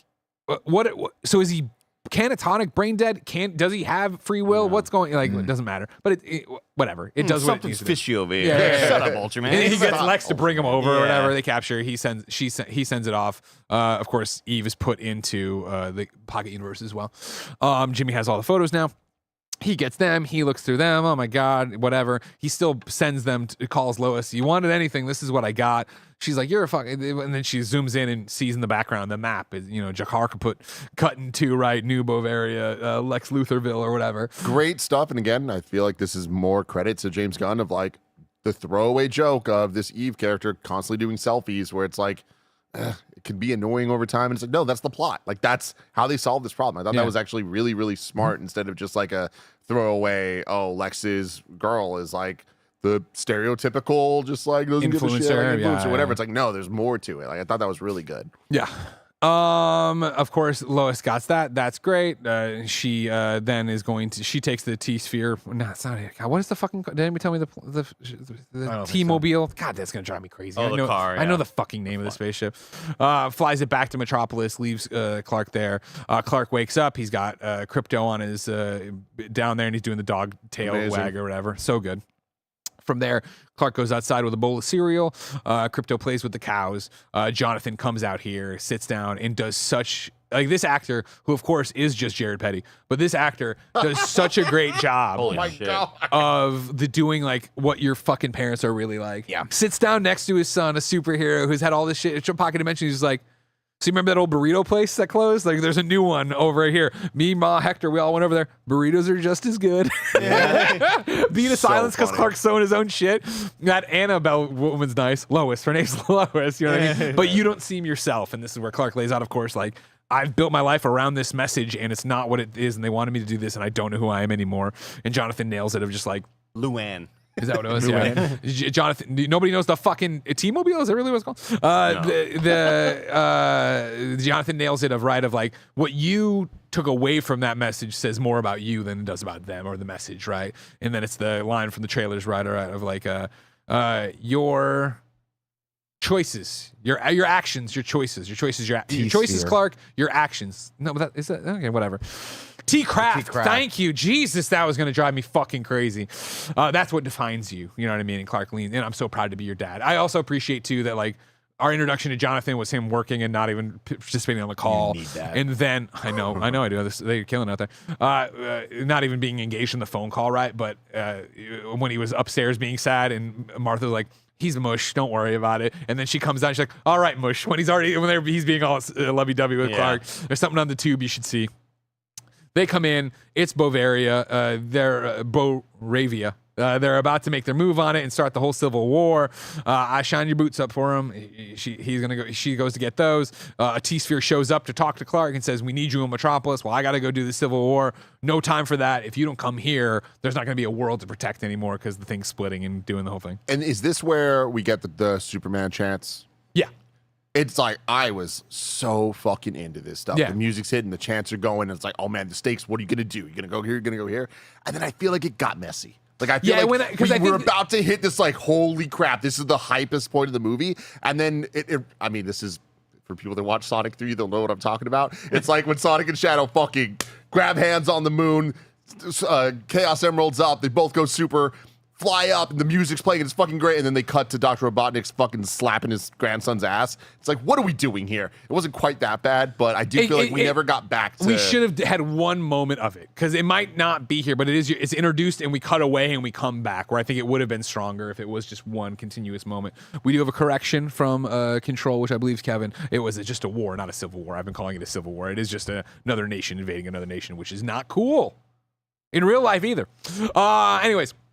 Yeah, Russia. I wasn't even thinking of them. God damn. So we got that happen, and then so that's happening. We see it all splitting up in Metropolis or whatever. All hell's breaking loose. Is all happening. The thing gets to Metropolis. It splits the buildings. All hell's breaking. They're evacuating the city. They make a big deal out of that to let you know that like, hey, nobody's gonna die here. And again, like not to harp on this too much, but the movie didn't need this. The movie really didn't need the city splitting in half and the buildings falling and all of it. It's just like I felt. This to me was like superhero shit. We're in Act 3. We've seen this before. Like they raised the stakes just to a level we didn't need, and I feel like it's distracting. Like we have such a good thing going in so many of the plots, and like we already have reasons for fight scenes, and reasons for saving scenes. Like I think they went a little. They bit off more than they could chew with the scene. I think the destruction was a little bit too much. I'm already thinking of like all the water's falling to that gap. Like you're not like. This is you can't recover in a when lot when they bring it back together. I was like, oh, are they going to do some magical?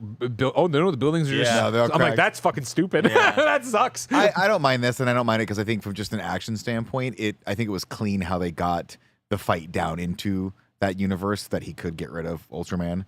I think that was just mechanically, I thought that was sound, and I thought it worked pretty well. But I'll agree, like I think the only really big criticism I have of the movie is like it's building. We get the increase in the action, increase in tension, but there's never that big wow moment where Superman fucking does the thing. And you make fun of me a lot, but I don't think this movie ever had a moment that's the helicopter scene from the first Superman movie. And I was hoping it would be here. For that. What are you talking about? I was hoping it would be in this sequence, and we just never get there. No, and in wrestling, there's things called spots where it's just like the table spot, the ladder spot, whatever. Like, and when you do the same spot over and over and over, it loses the luster. And I feel like how many times in this movie did we get the spot of him?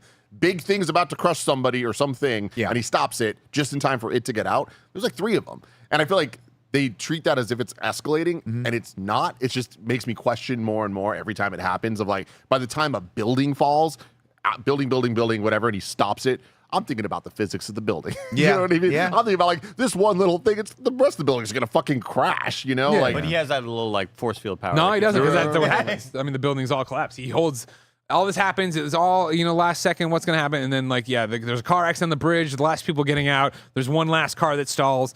She's about to get crushed by the building, but no. Superman catches it, holds it long enough for her to go. Then it falls, and then we get that awesome shot of her looking back and him just rising up out of the ashes. Yeah, and that's a good shot. 10 out of 10 shot. But man, I just wish that they got there differently because that could have been an all-timer for me. Instead, it's just like, oh, that moment's great, but everything around The thing that it's kinda not preceded that it, good. yeah, I didn't rock it. In yeah, that yeah. shot, I was just like, yeah, goosebumps, tears in my eyes. Like, this is awesome.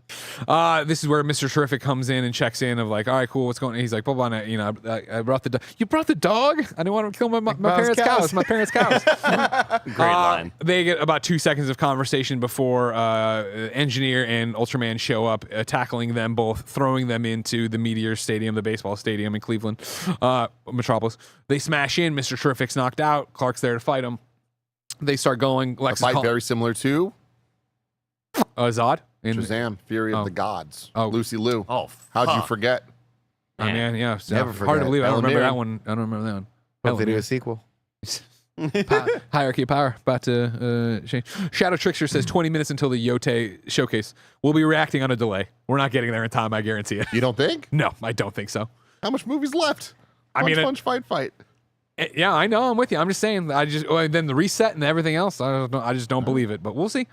I don't want You to believe rush. a man can fly. I don't want to rush amazing podcast within a podcast All right. either. Okay. So they go in there and they slowly start. eats the rest of his piece of They go, pizza. they go in there and start to fight. As you said, it's fight. Lex is calling out moves. They're beating on Ultraman, whatever. Eventually, Superman gets knocked down. He gives the word to Engineer to send over the nanobots. The nanobots crawl along the thing, man. crawl up, and he's like Horrifying. horrifying. Yeah, Ridiculous. This is In his lungs. James Gunn, classic old school horror shit. Yeah, Trauma. into his lungs, more importantly, into his eye, right? And this is a second time where I was like, I'm not showing Ben this movie Yeah, yet. that's This ain't terrifying. Ben ain't seeing this in the theater whatsoever. Back to home base with Lex. This is where the team's calling out. All right, they've shut down his ocular nerve, so he has no heat vision, he has no sight, he has no X-ray vision. Can he hold his breath for an hour? Yeah, with oxygen in his lungs. Right now, he'll suffocate like anybody else. So he's there. He claws at him a little bit. Another thing where my first viewing, I'm like, why isn't he clawing at his face in super speed? And again, just like James clearly has rules for how super speed can be used, which I appreciate. Claws at him, can't get it done right. And then Clark eventually stands up all fucked up like and shoots off into the Awesome sky. shot. While all this has been happening, we skipped, but you already know the movie, when everybody's evacuating Metropolis and freaking the fuck out. Perry White's holding court as Lois and Jimmy and the corkboard explain all the different ties and what the photos were saying and all this other stuff. Also, hilariously, Steve is yelling at his ex-wife to let him talk to his daughter. Okay, so you guys were asking, Tim, you were saying you don't like that Lois had the tea craft, Yeah. right? And I would have agreed with you all the way up until the point where she was like, we all got to go. We all got to get out of here. A, they take the corkboard with them, which is fucking hilarious because they have to like piece, they're still writing the thing. And then B, they're like, well, how many seats are on this thing? She goes, I can fit like Five, six. six. And she's all right, like, Steve, come on. Why don't I get a chair? Now, you guys, I know. We got the state of play. No, we're fine. What's done? But I want to talk to you guys about a little movie called Galaxy Quest. Okay? Please. And I want to talk to you about specifically when I fell in love with Sam Rockwell in this film. I don't remember seeing him in anything else. It was the first time I saw him. And there's a wonderful moment where he thinks he's going to die because he doesn't have a last name. And she's like, Guy, you have a last name. And he goes, do I? Do I? Because he's freaking out. Yeah. And that is one of the fucking hardest I've ever laughed in the theater. Steve got me hard on this. Why don't I have a chair? That's it. And we don't see the guy the rest of the time. I was like, fuck yes, James Gunn. This guy's good. I'm with you of logically, all of the planet main characters getting into the craft is weird. In the world, I get it that Perry, Lois, Jimmy, and to a lesser extent, Ron, Kat, and Steve are so like, whatever, like we're gonna go down with the planet. We work until we like, you know what I mean? Like, so I like the idea that like when Perry finally gets the pitch, he's like, all right, well, clearly the city's about to fall apart. Let's go. And everybody come with us to safety. But I'm with you of like, it felt weird. Yeah. And then I love the play of them all love- being in there. I love her dictating the story to Jimmy as they fall and then fly. And There's then so much I Perry love about publishing. it, for sure. And again, the It's- journalism of it of like, okay, go to web, publish. I'm like, that's like a real CMS for a that's cool. newspaper. It's nice. Yeah. I just feel like all that stuff happening, that's cool. I think that's Yeah, good yeah. and that fits for the world. It's just then you add, not every human needs to have superpowers. Like, and I feel like this was just a way to give them a super thing to do. And I think it distracted from what they were trying to accomplish there. And yeah, it's just like, it also felt like, I love James Gunn and I love how the movies are made and all that stuff, and the behind the scenes of it all doesn't get in my way most of the time. This to me was like, oh, James Gunn's friends, or they need more screen time. So let's put them in the super ship. Okay, fair enough. I like that even though they don't have superpowers, they're players in this finale. I like that they're just not sidelined and off to whatever. But I hear you. Anyways, they take off. They're flying. Congratulations to them. They're safe. We go back to, or probably not actually how it happened, but we're back in the stadium. Superman stands up groggily, shoots off into the sky, and just starts fucking booking it to space. And everybody's like, what is he doing? All the Lex guys, what is he doing? Are you going to use wind resistance and friction to get the things off his face? It won't work, blah, blah, blah. Engineer, Ultraman, they take off behind him. Lex is giving them messages of stop him. She's like, we're fucking trying. We're trying to catch him or whatever. They finally get up there. They grab him. She starts sending off more nanites to totally encase him to try to stop him. You got fucking Ultraman just fucking punching him in the heart, just over and over trying to stop him. Nothing, whatever. Finally, he gets up into space and then just does the slow bank back all the way down. This another maybe sloppy, I don't know. Confusing to me, somebody who doesn't understand everything. Lex is like, I can't. Even on 2 viewings, I'm not sure if Lex is telling her to let go of him or saying whatever, because he's like, he's fully encased, but she's like, all right, I won't survive the impact. So I don't understand why she didn't just pull off the shit and be whatever. It doesn't matter. Oh, I mean, he put him into like a lose-lose situation, right? Pull all the shit off, he's free. Yeah. Don't pull all the shit off, you die. Either way, you're letting him go. So I think she was like, I don't know what to do here. And he was like, you two aren't protected. He is protected by your nanobots, which is smart. It was he outplayed them. For sure. I think it was just too late for her to make a sudden call in that moment because all the shit is in his lungs and in his eyes or whatever the hell. So boom, smashes into the streets of Metropolis. They all go through it. There's a shot of Lex and team just looking on in horror and reaction. You don't want Baby Ben to watch the sequence where he's vomiting out these nanites? No, another part I'm not a fan of. They send in the Lex spheres. They get out the heat signatures, this, whatever. Engineer's alive but knocked out. Superman crawls out and just pulls all this shit out from his body. Horrible. Sorry, I was in the bathroom for a second. Did we talk about that one line where he's like, how do you know where Superman went? He goes, I put nanite trackers in all my friends. We did it. You did? Oh, yeah. Like awkward. He goes, yeah, that was awesome. Yeah, everybody looks down on themselves. Yeah, I loved that. Then, Superman crawls out, but then on the other side, Ultraman crawls out, and dun, dun, dun, it's long hair, David Corn sweat. Of course, Lex had scoured the different places. Cloning him was easy. He just had to scour the fight scenes to find a piece of hair finally. However, like cloning in general, it's not a perfect match, so this one's even stupider than you are. We held up a 2-ton weight with your hair.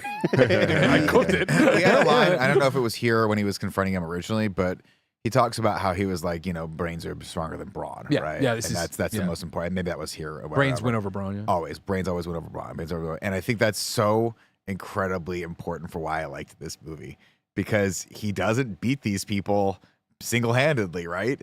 We have the great scene that we can keep going with it, but I love that line where he's getting his ass kicked still by fucking by Ultraman, and he's like, brains over brawn. I got a friend, and that friend I know likes these little fucking toys, and he's gonna help me out, and that's how I'm gonna beat you, even though I got my arm snapped in a fucking awesome arm bar. Yeah. It was great arm bar. Yeah, they brought for a while, as you said. They did all these different things. What do we feel about Ultraman? I love him. Yeah? Yeah, and I'll tell you why, because I think the way they utilized him and the way they set it up was that if it's a 1-to-1 fight, Superman's not winning this. We got to give him room to figure something out, to grow, to overcome this challenge that can't just be punch harder. He can't just punch harder. So I'm with you on how he overcomes it. But Ultraman being this, I'm with Andy, what he was saying of just like either save that for a future movie or just don't do it. We've seen it so many times again. I know, but it's the him versus a clone of himself. This scene is just, I'm punching myself. I just sort of collected it. I mean, a long time. Is this not like Bizarro Superman? Yeah, but I'm sick of that. I'm frankly so fucking over that. He's so tired of it's like then make it fucking Bizarro. Yeah. Like that's my thing. Is like, and if it's gonna be Bizarro, that would have been how many times have we sat here on In Review, MCU, DCEU, whatever, and we get to the thing, and it's the person versus the same person with powers. It's like Ultraman is so, in all of our reactions and all my trailer reactions and stuff. Like I was calling this right of like it's a clone. It's gonna be Ultraman from Earth 2 if they're really getting into it. It's like maybe it'll be Henry Cavill if they're doing multiple universe bullshit. Like I'm glad it wasn't. I know 100%, but it's like I would have much preferred if like. He does in my mind, what you should have done to make this, I think, a cooler deal overall. Because Ultraman is forgettable the entire film because he's just a guy in a purple mask, right? What it should have been if James was listening to me, which he didn't, when when Hammer of Boravia comes through the portal back into LexCorp Tower and takes off the helmet, it should have been Bizarro Superman there. It should have been Bizarro David Cornswin, all angular, white, looking like Frankenstein, like the animated series. And then it would be like, oh, he is this dumb vessel that he doesn't need to talk backwards. He doesn't need to, but he needs that level of instruction to go. And we run the rest of the movie that way with that idea. I don't think there's a character in comic book history with a name more suited to be in a James Gunn superhero movie than Bizarro. And it's that idea perfect. of like, for as zany and weird and crazy and cool as James Gunn is, I bet he will do something with Bizarro in this universe, and I bet it'll be dope as shit. But for this to have this half in half, and I also don't think it's beyond the realm of possibility that black hole is going to spit him out on what will become Bizarro Earth, and we'll run into Ultraman 5 years from now, and he'll be living on Bizarro Earth with Bizarro Lois and all the weird shit that happens. Their cube planet rather than a globe. Like, that's the kind of shit James Gunn eats up and destroys. But it's like, so don't do this. Don't be half in, half out. Because every fucking time we've talked about the movies we've watched of like, well, then they fight the thing, it's almost Brainiac, and then he fights evil Superman, it's almost Bizarro, then he fights Nuclear Man, it's almost Bizarro. Like, fucking do Bizarro already, then don't half-ass it, because that's what this comes off like. Because at the end, it's like, all right, cool, a forgettable villain throughout, because Lex is the villain, but a forgettable antagonist throughout, then gets here, and it's like this big reveal, and it's not. I'm still left with more questions, like, can you talk? Like, Hammer of Boravia was talking, and I never saw anyone talking to a microphone at LexCorp. That would have been cool. But again, or Luther Core. My apologies, everybody.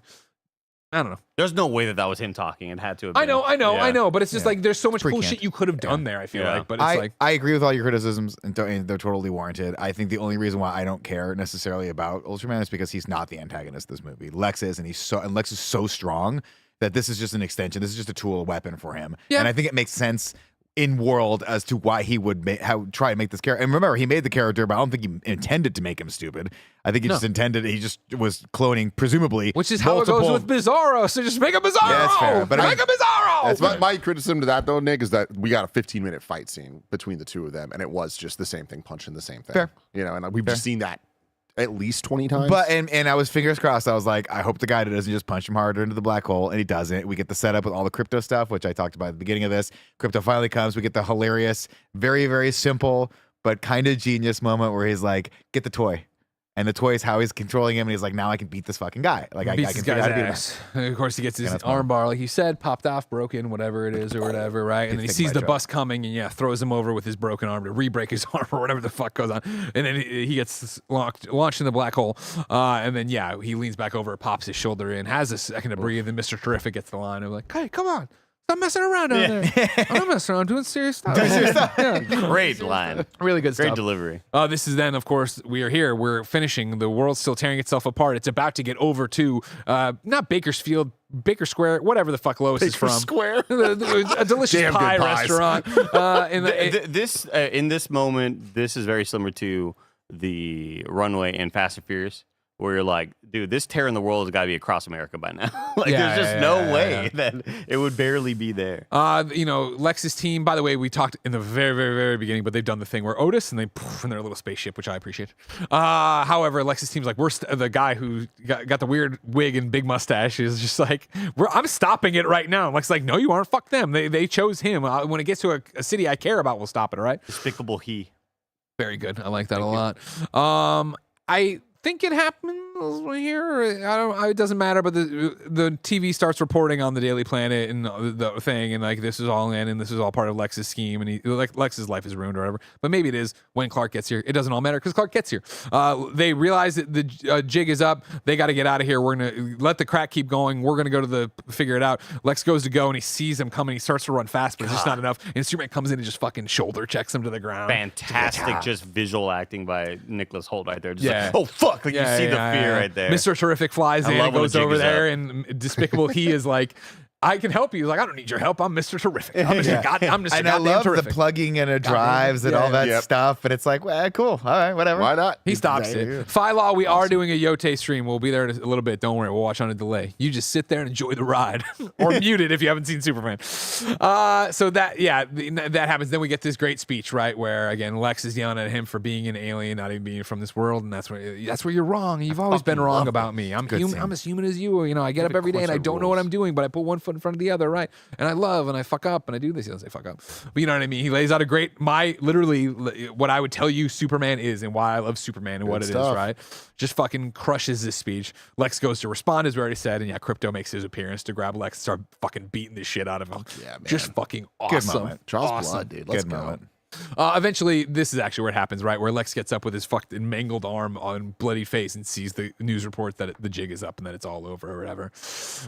They come down. We then get our happy-go-lucky ending, right? We land the craft. Everybody from the pocket dimension prison is released, including the ex-girlfriend who runs to her mother who's waiting there.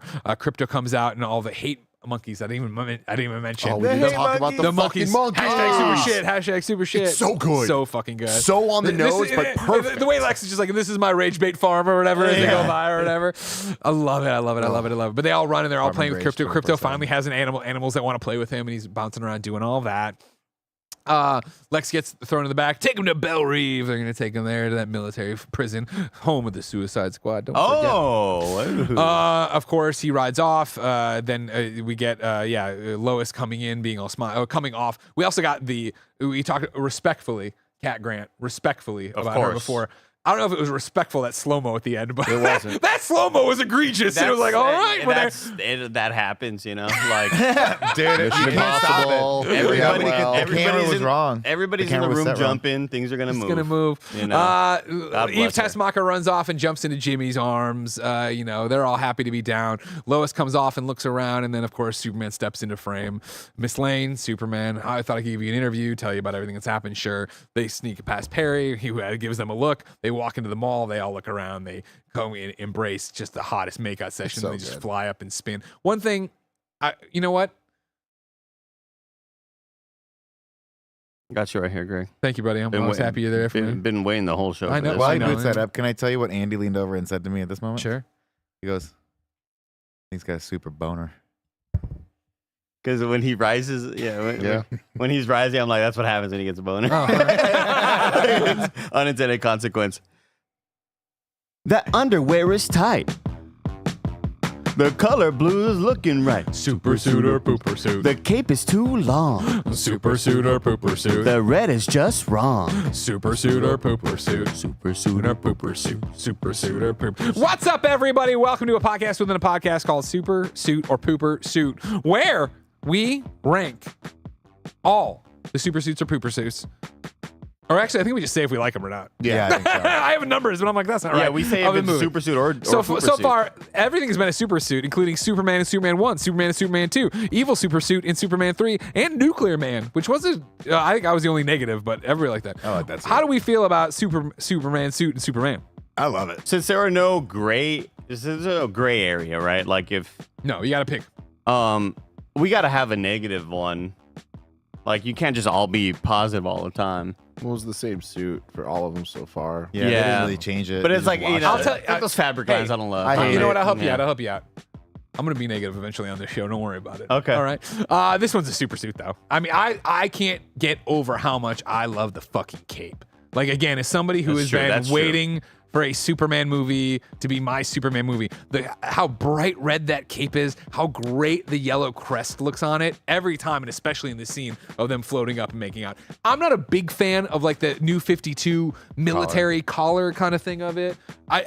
So like that's it. I think there are times this suit, the majority of times this suit looks awesome, I think, which is something I was worried about after first looks or whatever, right? I think it looks great. When he is getting walked in by Frank Grillo's character and his hands, he looks way too rectangle for me. Like, I feel like that could have been tightened up a little bit to give him the waist this man has, as we saw in the apartment with the pants. Yeah. Come on now. But overall, I think this is a super suit. I really like this one. Not to mention, I love the crest so much. You got to go super. I mean, I feel like you can't look at this suit and say that it's bad. There are a lot of criticisms I have about it, though. Like, I feel like Christopher Reeve's suit's so goddamn good. Yeah. And I just love how similar this is, how modern this is. But I'm with Andy. I don't love all the lines. They just, Yeah. I feel like we could just got rid of that. It would Yeah, have been. I agree with that too. But I don't think that takes it to a pooper suit. I think overall, I love this absolutely. suit. They make out and fly up like we were talking about. Oh, I was gonna say I just like how high waisted the underoos are. Yeah. I think I don't know why. I just Really think it's high, great. yeah. They're so high. And just remember that for next week. when the underoos get Super so low. Speedo. Someone's from Europe. This, like we already talked about, they cut outside to Perry White. Just so how long have they been hooking up? Yeah, 3 3 months. months. Immediate answer. Like they Everyone just know. knows. Yeah, Yeah. exactly. No I one's love hiding that. that. I love that. And from there, yeah, you're into the ending montage here of Superman the movie. Yeah,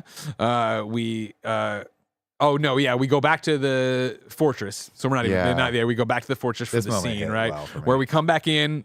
Four's been reconstructed. You look pretty good. Gives you character because he's a little shy about it. And then he goes, I wish I had a name. Four is a name. Yeah, so is Gary. It was Gary. And then the next thing he addresses him as Gary, like Yeah. Superman again, just clocking it. Oh, you want to be Gary? Sure, whatever. And I wonder if they're gonna play with that of like this near-death experience changed his circuits to make him more like, oh, I don't like my face and I want a name and all this stuff. It'll be fun to see what they do with that. But before you could even have a chance to do any of that, giant smash or whatever, right? And here she comes. Kara Zor-El, Supergirl herself. What's her name? Real name? The Oh, actress? fuck. I just had it. Millie Alcock? Yes. Yeah, okay, Nailed okay. it. Game of Thrones. She walks in and she's drunk and she's yelling at Superman. She calls him a bitch on the way out. Where's my Whatever, dog? bitch. Crypto Yeah. shoots over on top of her, smashing her over Fucking and her over. up, man. Superman and Gary have this conversation of just like, well, that's why it's such a bad dog. There's no boundaries. If I had, and then she leaves all drunk, silly. Like she likes to go to planets with red suns so she can get drunk and party. That's our metabolism won't let us get drunk on anything. Well, if I had the capacity for work, I'd be very concerned about this. Like I know it's like mom and dad Awesome. talking about it. It's so good. It's such a fun introduction. But more importantly for me, and look, I know we have the Green Lanterns here, so we know that there's a big universe out there. But I like this because it's universe building. I just like the line where they're like, she likes to go to these other places and party. Yeah. Because it makes me think, oh, this is a universe. We're gonna get more of this bigger, broader universe. It's not just gonna be so Earth centric. I love this because it just feels like James Gunn making me care about a character I don't fucking care about. And it's like already there's enough personality here that have we seen this a million times? Yes. I like it though. Give it to me again. Make me care about Supergirl. Tying Crypto to her now. You did the work there. I'm so in for this. And I love that it wasn't a post credits. I feel like this was embedded in the movie in a way that made sense. And it felt like the end of this movie, not like, oh, we're teeing up the next one. Like this was 10 out of 10 to me. Yeah, a great window into what you're getting because the next movie, of course, is the Supergirl movie that you are coming. Of course, this movie is based on Tom King's Supergirl Woman of Tomorrow. So go read that right now. A fantastic Supergirl book, all like one collection. You can go get it and see Drunk Supergirl and see Crypto and see all these different things and see how to spin a character that is also Kryptonian but is not Clark. And I think it's going to be really interesting to see that juxtaposition on screen as we get closer to that. I also enjoy it. When did you move the door? And he's like, I did it. Still hammered. But then, yeah, this is the next moment that makes me tear up, of course, of him laying back down and Gary going, would you like the footage of your parents' footage? And he goes, yes, I would. And he throws up, and it's all the collection of home videos of him and the Kents. It's great. You know Oh, what I mean? come on. It's good. Yeah. And it's so fucking good. I'm with Andy that this could have hit harder. It hit so well, like out of context. Right. I think in context, it's like, oh man, like They could have you done- earned it, but you could have really earned it. Yeah, and I think, it hits so hard for me just being where I am right now, especially coming off of Monster Jam last weekend, where I'm making these videos that I hope Ben looks back on in 30 years with his family, kids, girls he's dating, men he's dating, whatever he's doing. You know what I mean? And like when, like Jonathan says, he's seeing everything for the first time. It's like, oh my God, you know what I mean? So good, man. That's so fucking powerful. And then, yeah, the ending thing of Jonathan lifting him up and like him running at him and embrace, that's like, me coming home from work. I love it. But like lifting him up and then cutting to Clark smiling and himself flying or whatever. And then going to credits like, oh, fuck, they crushed this. They crushed it. And of course, this, this is I'm a Punk Rocker by the Teddy Bears, just a song I've been listening to on repeat now in the car because I think it, again, is such a James Gunn known for music in his movies. I think it's sparing in this one, right? It's the lowest Mr. Terrific scene of them fighting, and it's this. I would have loved more, but I don't think it would have fit the film, so I'm glad he didn't. But I've been going on just repeat with it and loving it or whatever. Into the credit treatment here of that, we get, like I was talking about, Superman up on screen. You get the Superman symbol. Everyone in my theater cheered. I was finally happy for once in my life. And then I feel like even in our theater, like it wasn't like this. but it got a good reception. Though. Yeah, Like, yeah. Again, we watch movies a lot, Greg. Like Yeah, a lot. I know, and I know. it's rare that like things get that type of like, sheer reaction. Would you say that it was like maybe 5 to 10% more positive than the reaction after Jurassic World Rebirth? That's a joke. It was Yeah, a no, I know. billion Yeah. times more. Yeah. Yeah. Yeah. And so then, your mid-credit scene is the simple one. Again, I wish they hadn't shown this if they were going to do this, but it's Superman and Krypto on the moon looking over Earth, and Krypto finally getting a big hug from Superman as Krypto looks back at us, which was nice. Great shot, man. Then we get the rest of our cool. credits, and our actual end credit scene is Mr. Terrific and Superman. I remember this being a leaked set photo, like one of the first of them Oh yeah, on the streets them standing together of looking at Metropolis, something. staring at the crack Yeah. in the building, and it's just a couple inches off. And when Yeah. Superman calls it out, Mr. Terrific gets mad, leaves, kicks a rock, and Superman just goes, "I am such a jerk." Yeah. He's like, And we already not- did, put and it back not- together. and not in a way like I was doing it or whatever, like Just in a way like, that oh, like, I ah, messed man, up. I shouldn't have said anything. I shouldn't have said anything. I didn't like this. I just felt like it being a post credit, that alone, I'm just like, either do these or don't do these at this point. And if it's just going to be a fun little throwaway joke, it's like, I don't know. The superhero movies were too far into this to be just doing that. And especially this, to me, felt cuttable. Like this didn't feel like an earned thing. This felt like a deleted scene. Yeah. Yeah. I agree with all that. I'm happy it was there because I always want more. Would it have been awesome to? If I think you could have cut this scene and then put the Supergirl one at the very end here, and you know what I mean. But whatever. I was happy with it. I didn't need it. I liked it. Yeah, I liked it fine. because I think these two actors I didn't have stay good for it chemistry. again though. I stayed for the Krypto moon scene. Then I was like, all right, I'm out of here. Yeah. I'll make Jen sit there tonight. Oh, yeah. Yeah, unless she's too tired. It'll be worth it, I'm Be sure. RaGu BaGu. What's up, everybody? Welcome to a podcast within a podcast called Rad Guys Talk Bad Guys. We've only been talking for 3 hours We straight. call it RaGu, and I gotta go to this thing. Don't worry, Daniel. We're getting to the Ghost of Yote thing. Jesus. This is where we ranked all the villains of the Superman in review universe. So far, the list looks like this. Number 1 is Zod, Ursa, Non, and Lex from Superman 2. Number 2 is Lex Luthor, Otis, Miss Tessmacher from Superman. Number 3 is Gus, Vera, Lorelei, Ross, and Bad Superman from Superman 3. Number 4 is Lex, Lenny, and Nuclear Man from Superman 4. God, what horrible situations we've been in, Andy. This is great. Dude, I mean, this is easily number one It's for fucking, me. it's not even a Easily chance. number one. Lex, There's Ultraman, no the debate. engineer, I think is great. And maybe Crypto also. He might be. No, we're not Nah, putting I'm joking, Crypto in man. there. Yeah, This is number one for me. Yeah, I think Nicholas Holt's Lex is He's pitch perfect. what every comic Amazing. fan has wanted for so many decades now. Just crushes it. So I mean, like so many. It is the comic. It is Clancy Brown inspired. Like it's just that asshole Lex Luthor businessman and like playing the government, playing everybody against it. That I think you can look past. Like, well, Ultraman's kind of weak. Even Engineer. I like Engineer. I just don't think they. And I don't. Let me be clear. I didn't know jack shit about Engineer before we got up into this movie, right? But I like what they gave me in this movie of her. I could have gone for more of her as well. Yeah. But we get it from the I've dedicated my life to this kind of thing. But yeah, this is number 1. He's awesome.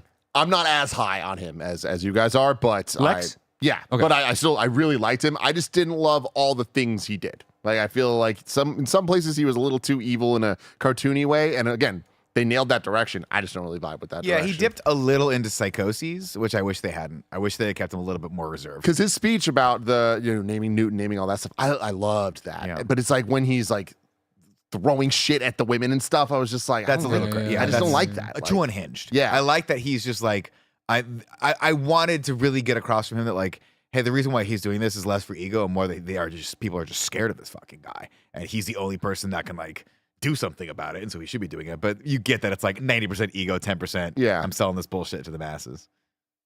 but still number 1. Still number one. Yep. Also, shout out to the engineer. He did Yeah. a good job. Yeah, I agree. Real good. We heard your cries! AVPPP, AVPPP, AVPPP, AVPPP, AVPPP, Alien vs. Predator, preferred partner! If you watched, I don't know, how successful is our Jurassic whatever the fuck, Rebirth? Did a lot of people watch that? If you didn't watch the Jurassic World one, maybe you missed it. Me and Andy care about you. So we know it sucks that we had to leave Alien vs. Predator on the back burner. We'll get back to it. Don't worry about it. But some guy whose name rhymes with Rim Readies said we had to go do other shows, and we're sorry, everybody. So we said we're promoting Alien vs. Predator preferred partner to every other show. So currently, the Alien vs. Predator preferred partner list looks like this. I don't know if we have to list them all. Alien was Jonesy. Aliens was Newt. Predator Predator was Mac. Predator 2 was Danny Boy. Alien 3 was Charles S. Dutton, who's sexy. Alien Resurrection was Winona Ryder. AVP was Alexa. AVP Requiem was 90% Jesse, 10% Mutzy Mutzy. Predators was the Yakuza. Prometheus was David. Alien Covenant was Fassbender. Jurassic World Rebirth was Dolores. Who is the preferred partner of Superman? I'm gonna say Mr. Terrific.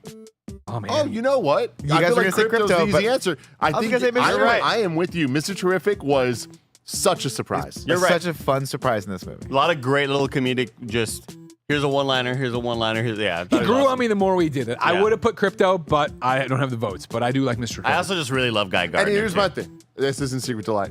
Don't worry about it. I was going to say, Crypto's not a secret. Like, we knew we were going to be delighted. They Yeah. just did it. But yeah, this is AVPPP. By the way, well, we kind of did it. The Justice Gang and Metamorpho showed up and solved the war. Oh my god! Yeah, you know, you're we right. have to talk about that for a second. The We middle have- finger's coming up no, out of the but ground. it's not. Again, another thing that's like a nice little like surprise here. The kid. Superman, where the fuck is Superman. Superman? Everyone chanting Superman. it with him. Everyone chanting. The thing gets shut down. The tanks come in. The kid goes back up. We're like, how the fuck is Oh, Superman yeah, gonna yeah. get there? And it's not Superman, kid. You got an upgrade. Yeah, that was awesome. Sorry, And kid, then Superman he's could have made it. You got an bouncing upgrade. the fucking tanks off, and every other one is just a fucking middle finger going up. And I'm like, this guy is such a child. Why do I like him so much? I don't know why you like Guy Gardner. I don't know why you like Why Guy do I Gardner. empathize and sympathize with this guy? Why do I see myself in this Greg? Bad haircut at all. Relate to him way God, what way a too great much. moment. Great stuff. Yeah, That's Nathan Fillion so rocks. fucking Nathan Fillion rocks. And now it's time to rank the Superman movies. Currently at number 1, we have Superman 1, Superman 2, then Superman 3, we and see then him, Kev? Superman 4. This might be the only time ever that in review batted the series order? has literally just went straight through the order. But I think that's all about to change. The hierarchy hierarchy? of power of the Superman in review series. This is number fucking 1. No. Who are we goddamn kidding? I would vote this at number 2. Of course you would. Here's the thing. Oh, man. I would too. Fuck you. And Shit. it is. Y'all put Are us you in a bad shitting me? position. It is a here. bad spot, I know, but here's why I say Okay. that, because I don't. This movie was missing one thing for me, and it was the helicopter scene. It was the quintessential Superman being Superman scene, and we just never got it, and I don't know why. Tim, if you want, you can piece of pizza. I'll put it number 1 right now and make it No, easy for it's you. not. I mean, we are tied. So we are then now going to do the only thing that I feel is right. We calling Curran? We call him Kevin Coelho. Oh, big Kev Dog, Superman fan. Kevin Coelho, who did see Can I- the well, movie and I loved want- Superman and- 1. Okay. Kevin, go I on. want you to vote. Don't get me wrong, but I want to come in and talk about it as well, if you don't mind. For me, and you know from Superman in Review and years of talking about it, I have problems with the Superman the movie, Sure. the Donner movie. Okay, but I think having just rewatched it for this series gave me such a renewed appreciation for what a work of art that film is. I agree. The Krypton section, the Smallville section, the Metropolis section, how beautiful they all are, the story that they tell. And again, we're back into a very Snydery thing of like, is that my Superman? No, I don't want him to be able to rewind time. I don't want to be invulnerable to fucking everything, da da da da da. But Hackman's performance, Margot's performance, Chris' performance, I mean, down the line of everyone involved in that picture, I think that is for me, and I'm sure I will be Back to the Future is a perfect movie. Period. Like I won't accept criticism of Back to the Future. I think it's so fucking spot on. Yeah, Andy. Superman the movie I think is close in terms of what it's doing for the time it was doing and all these different things. So it's just one of those things of that is like still you want to see what Superman you want to know as much about Superman in one movie, that's what it is. And maybe you come away with the wrong conclusions and stuff like that. This Superman movie, I also adore. I can't wait to see it again and again and again and own it and show it to Ben and do this stuff and see where the universe goes. But I just don't think it's as close to perfection, which I hate saying because that's a horrible way to do this. But in terms of what we're talking about. I think you needed to have grown up with it in order to feel that way, and I Possibly. don't. I mean, I Yeah. will be honest. Like from a nuts and bolts standpoint, of course, this 2025 is a better movie. But there is such a nostalgia that goes along with this, and the magic of what this movie was for us as kids that I just don't know that I would have if I were watching this now as a child. I think this would be a great, fun 8 out of 10 movie, and I'd move on to Iron Man. Or move on to Fantastic Four next week and be like, we live at a fucking great time for movies. And I brought this up on another interview, but it reminded I brought up Alien in review, and I think some movies are so good that they don't need the lens of nostalgia to really sort of guide your feelings on it. And like Alien 1 and Alien 2 were that good for me, where I'm like, fuck, those movies are incredible, and I didn't need to watch them as a 15-year-old to be like, wow, that old movie sort of still stands the test of time. I just don't have that feeling for part one. All right, the Martian Manhunter himself is here. Because I grew up with you loving the Superman movies for Christopher Reeve. I mean, I loved all the Superman movies except for Superman 3. I only watched that once, and I was like, this is weird. Fair. Yeah, but I was also, fair. like, I was 7, I think, when I watched it, or somewhere very young. And, like, 3 just is scary. Or, like, has its moments where you're like, oh, shit. And, like, 4 is like, oh, man. He's fighting someone for the first time. And like 2 is a little bit more serious. Anyway, it doesn't matter. I really, really like these movies, but I do think that like they're old and they feel old, and they do a lot for Superman that was bad. Like they make Superman into a little bit of like a magical character that can reverse time, and it's like I really wish they didn't do that, but they do that, and I think that. I don't think this is a perfect movie. I'm actually right there with you guys, where I think this is very much like an 8. And I have my biggest criticism is why didn't they just make it Bizarro? It would have been so easy for them to be like, yeah, except for they don't last very long. And like, as the movie progressed, we see this Ultraman like become pale and start like breaking down and degrading. And it's just like, oh, okay, cool. It's Bizarro, So that was my biggest thing of like, oh, this is just Iron Man 1, where he's just fighting another Iron Man, or like any of the like Black Panther, where it's like, oh, he's just fighting Black Panther. Cool. I wish we had a little bit more, and for me, it would have been enough for it to be Bizarro, and they just say who that is. Anyways, long story short, I would put this one as number 1 on my list. I think that Tiebreaker vote is in. There we go. Tiebreaker vote is in. James Gunn's Superman 2025 is the number 1 Superman movie so far. Next week, we're going back to 2006 with Superman Returns. Will that shake up the hierarchy? Will it be our new number 1, Andy? Holy shit. Let's wait. It's not and that see. bad. It's not that kind of movie. No, I'm Don't actually worry. really truly excited to see where it lands on our list, though. Yeah. Sequel to Superman 2, remember. Remember that, everybody. Don't worry about 3 and 4. Have Thank a you. super day. We'll see you for Ghost of Yote. Have a super day.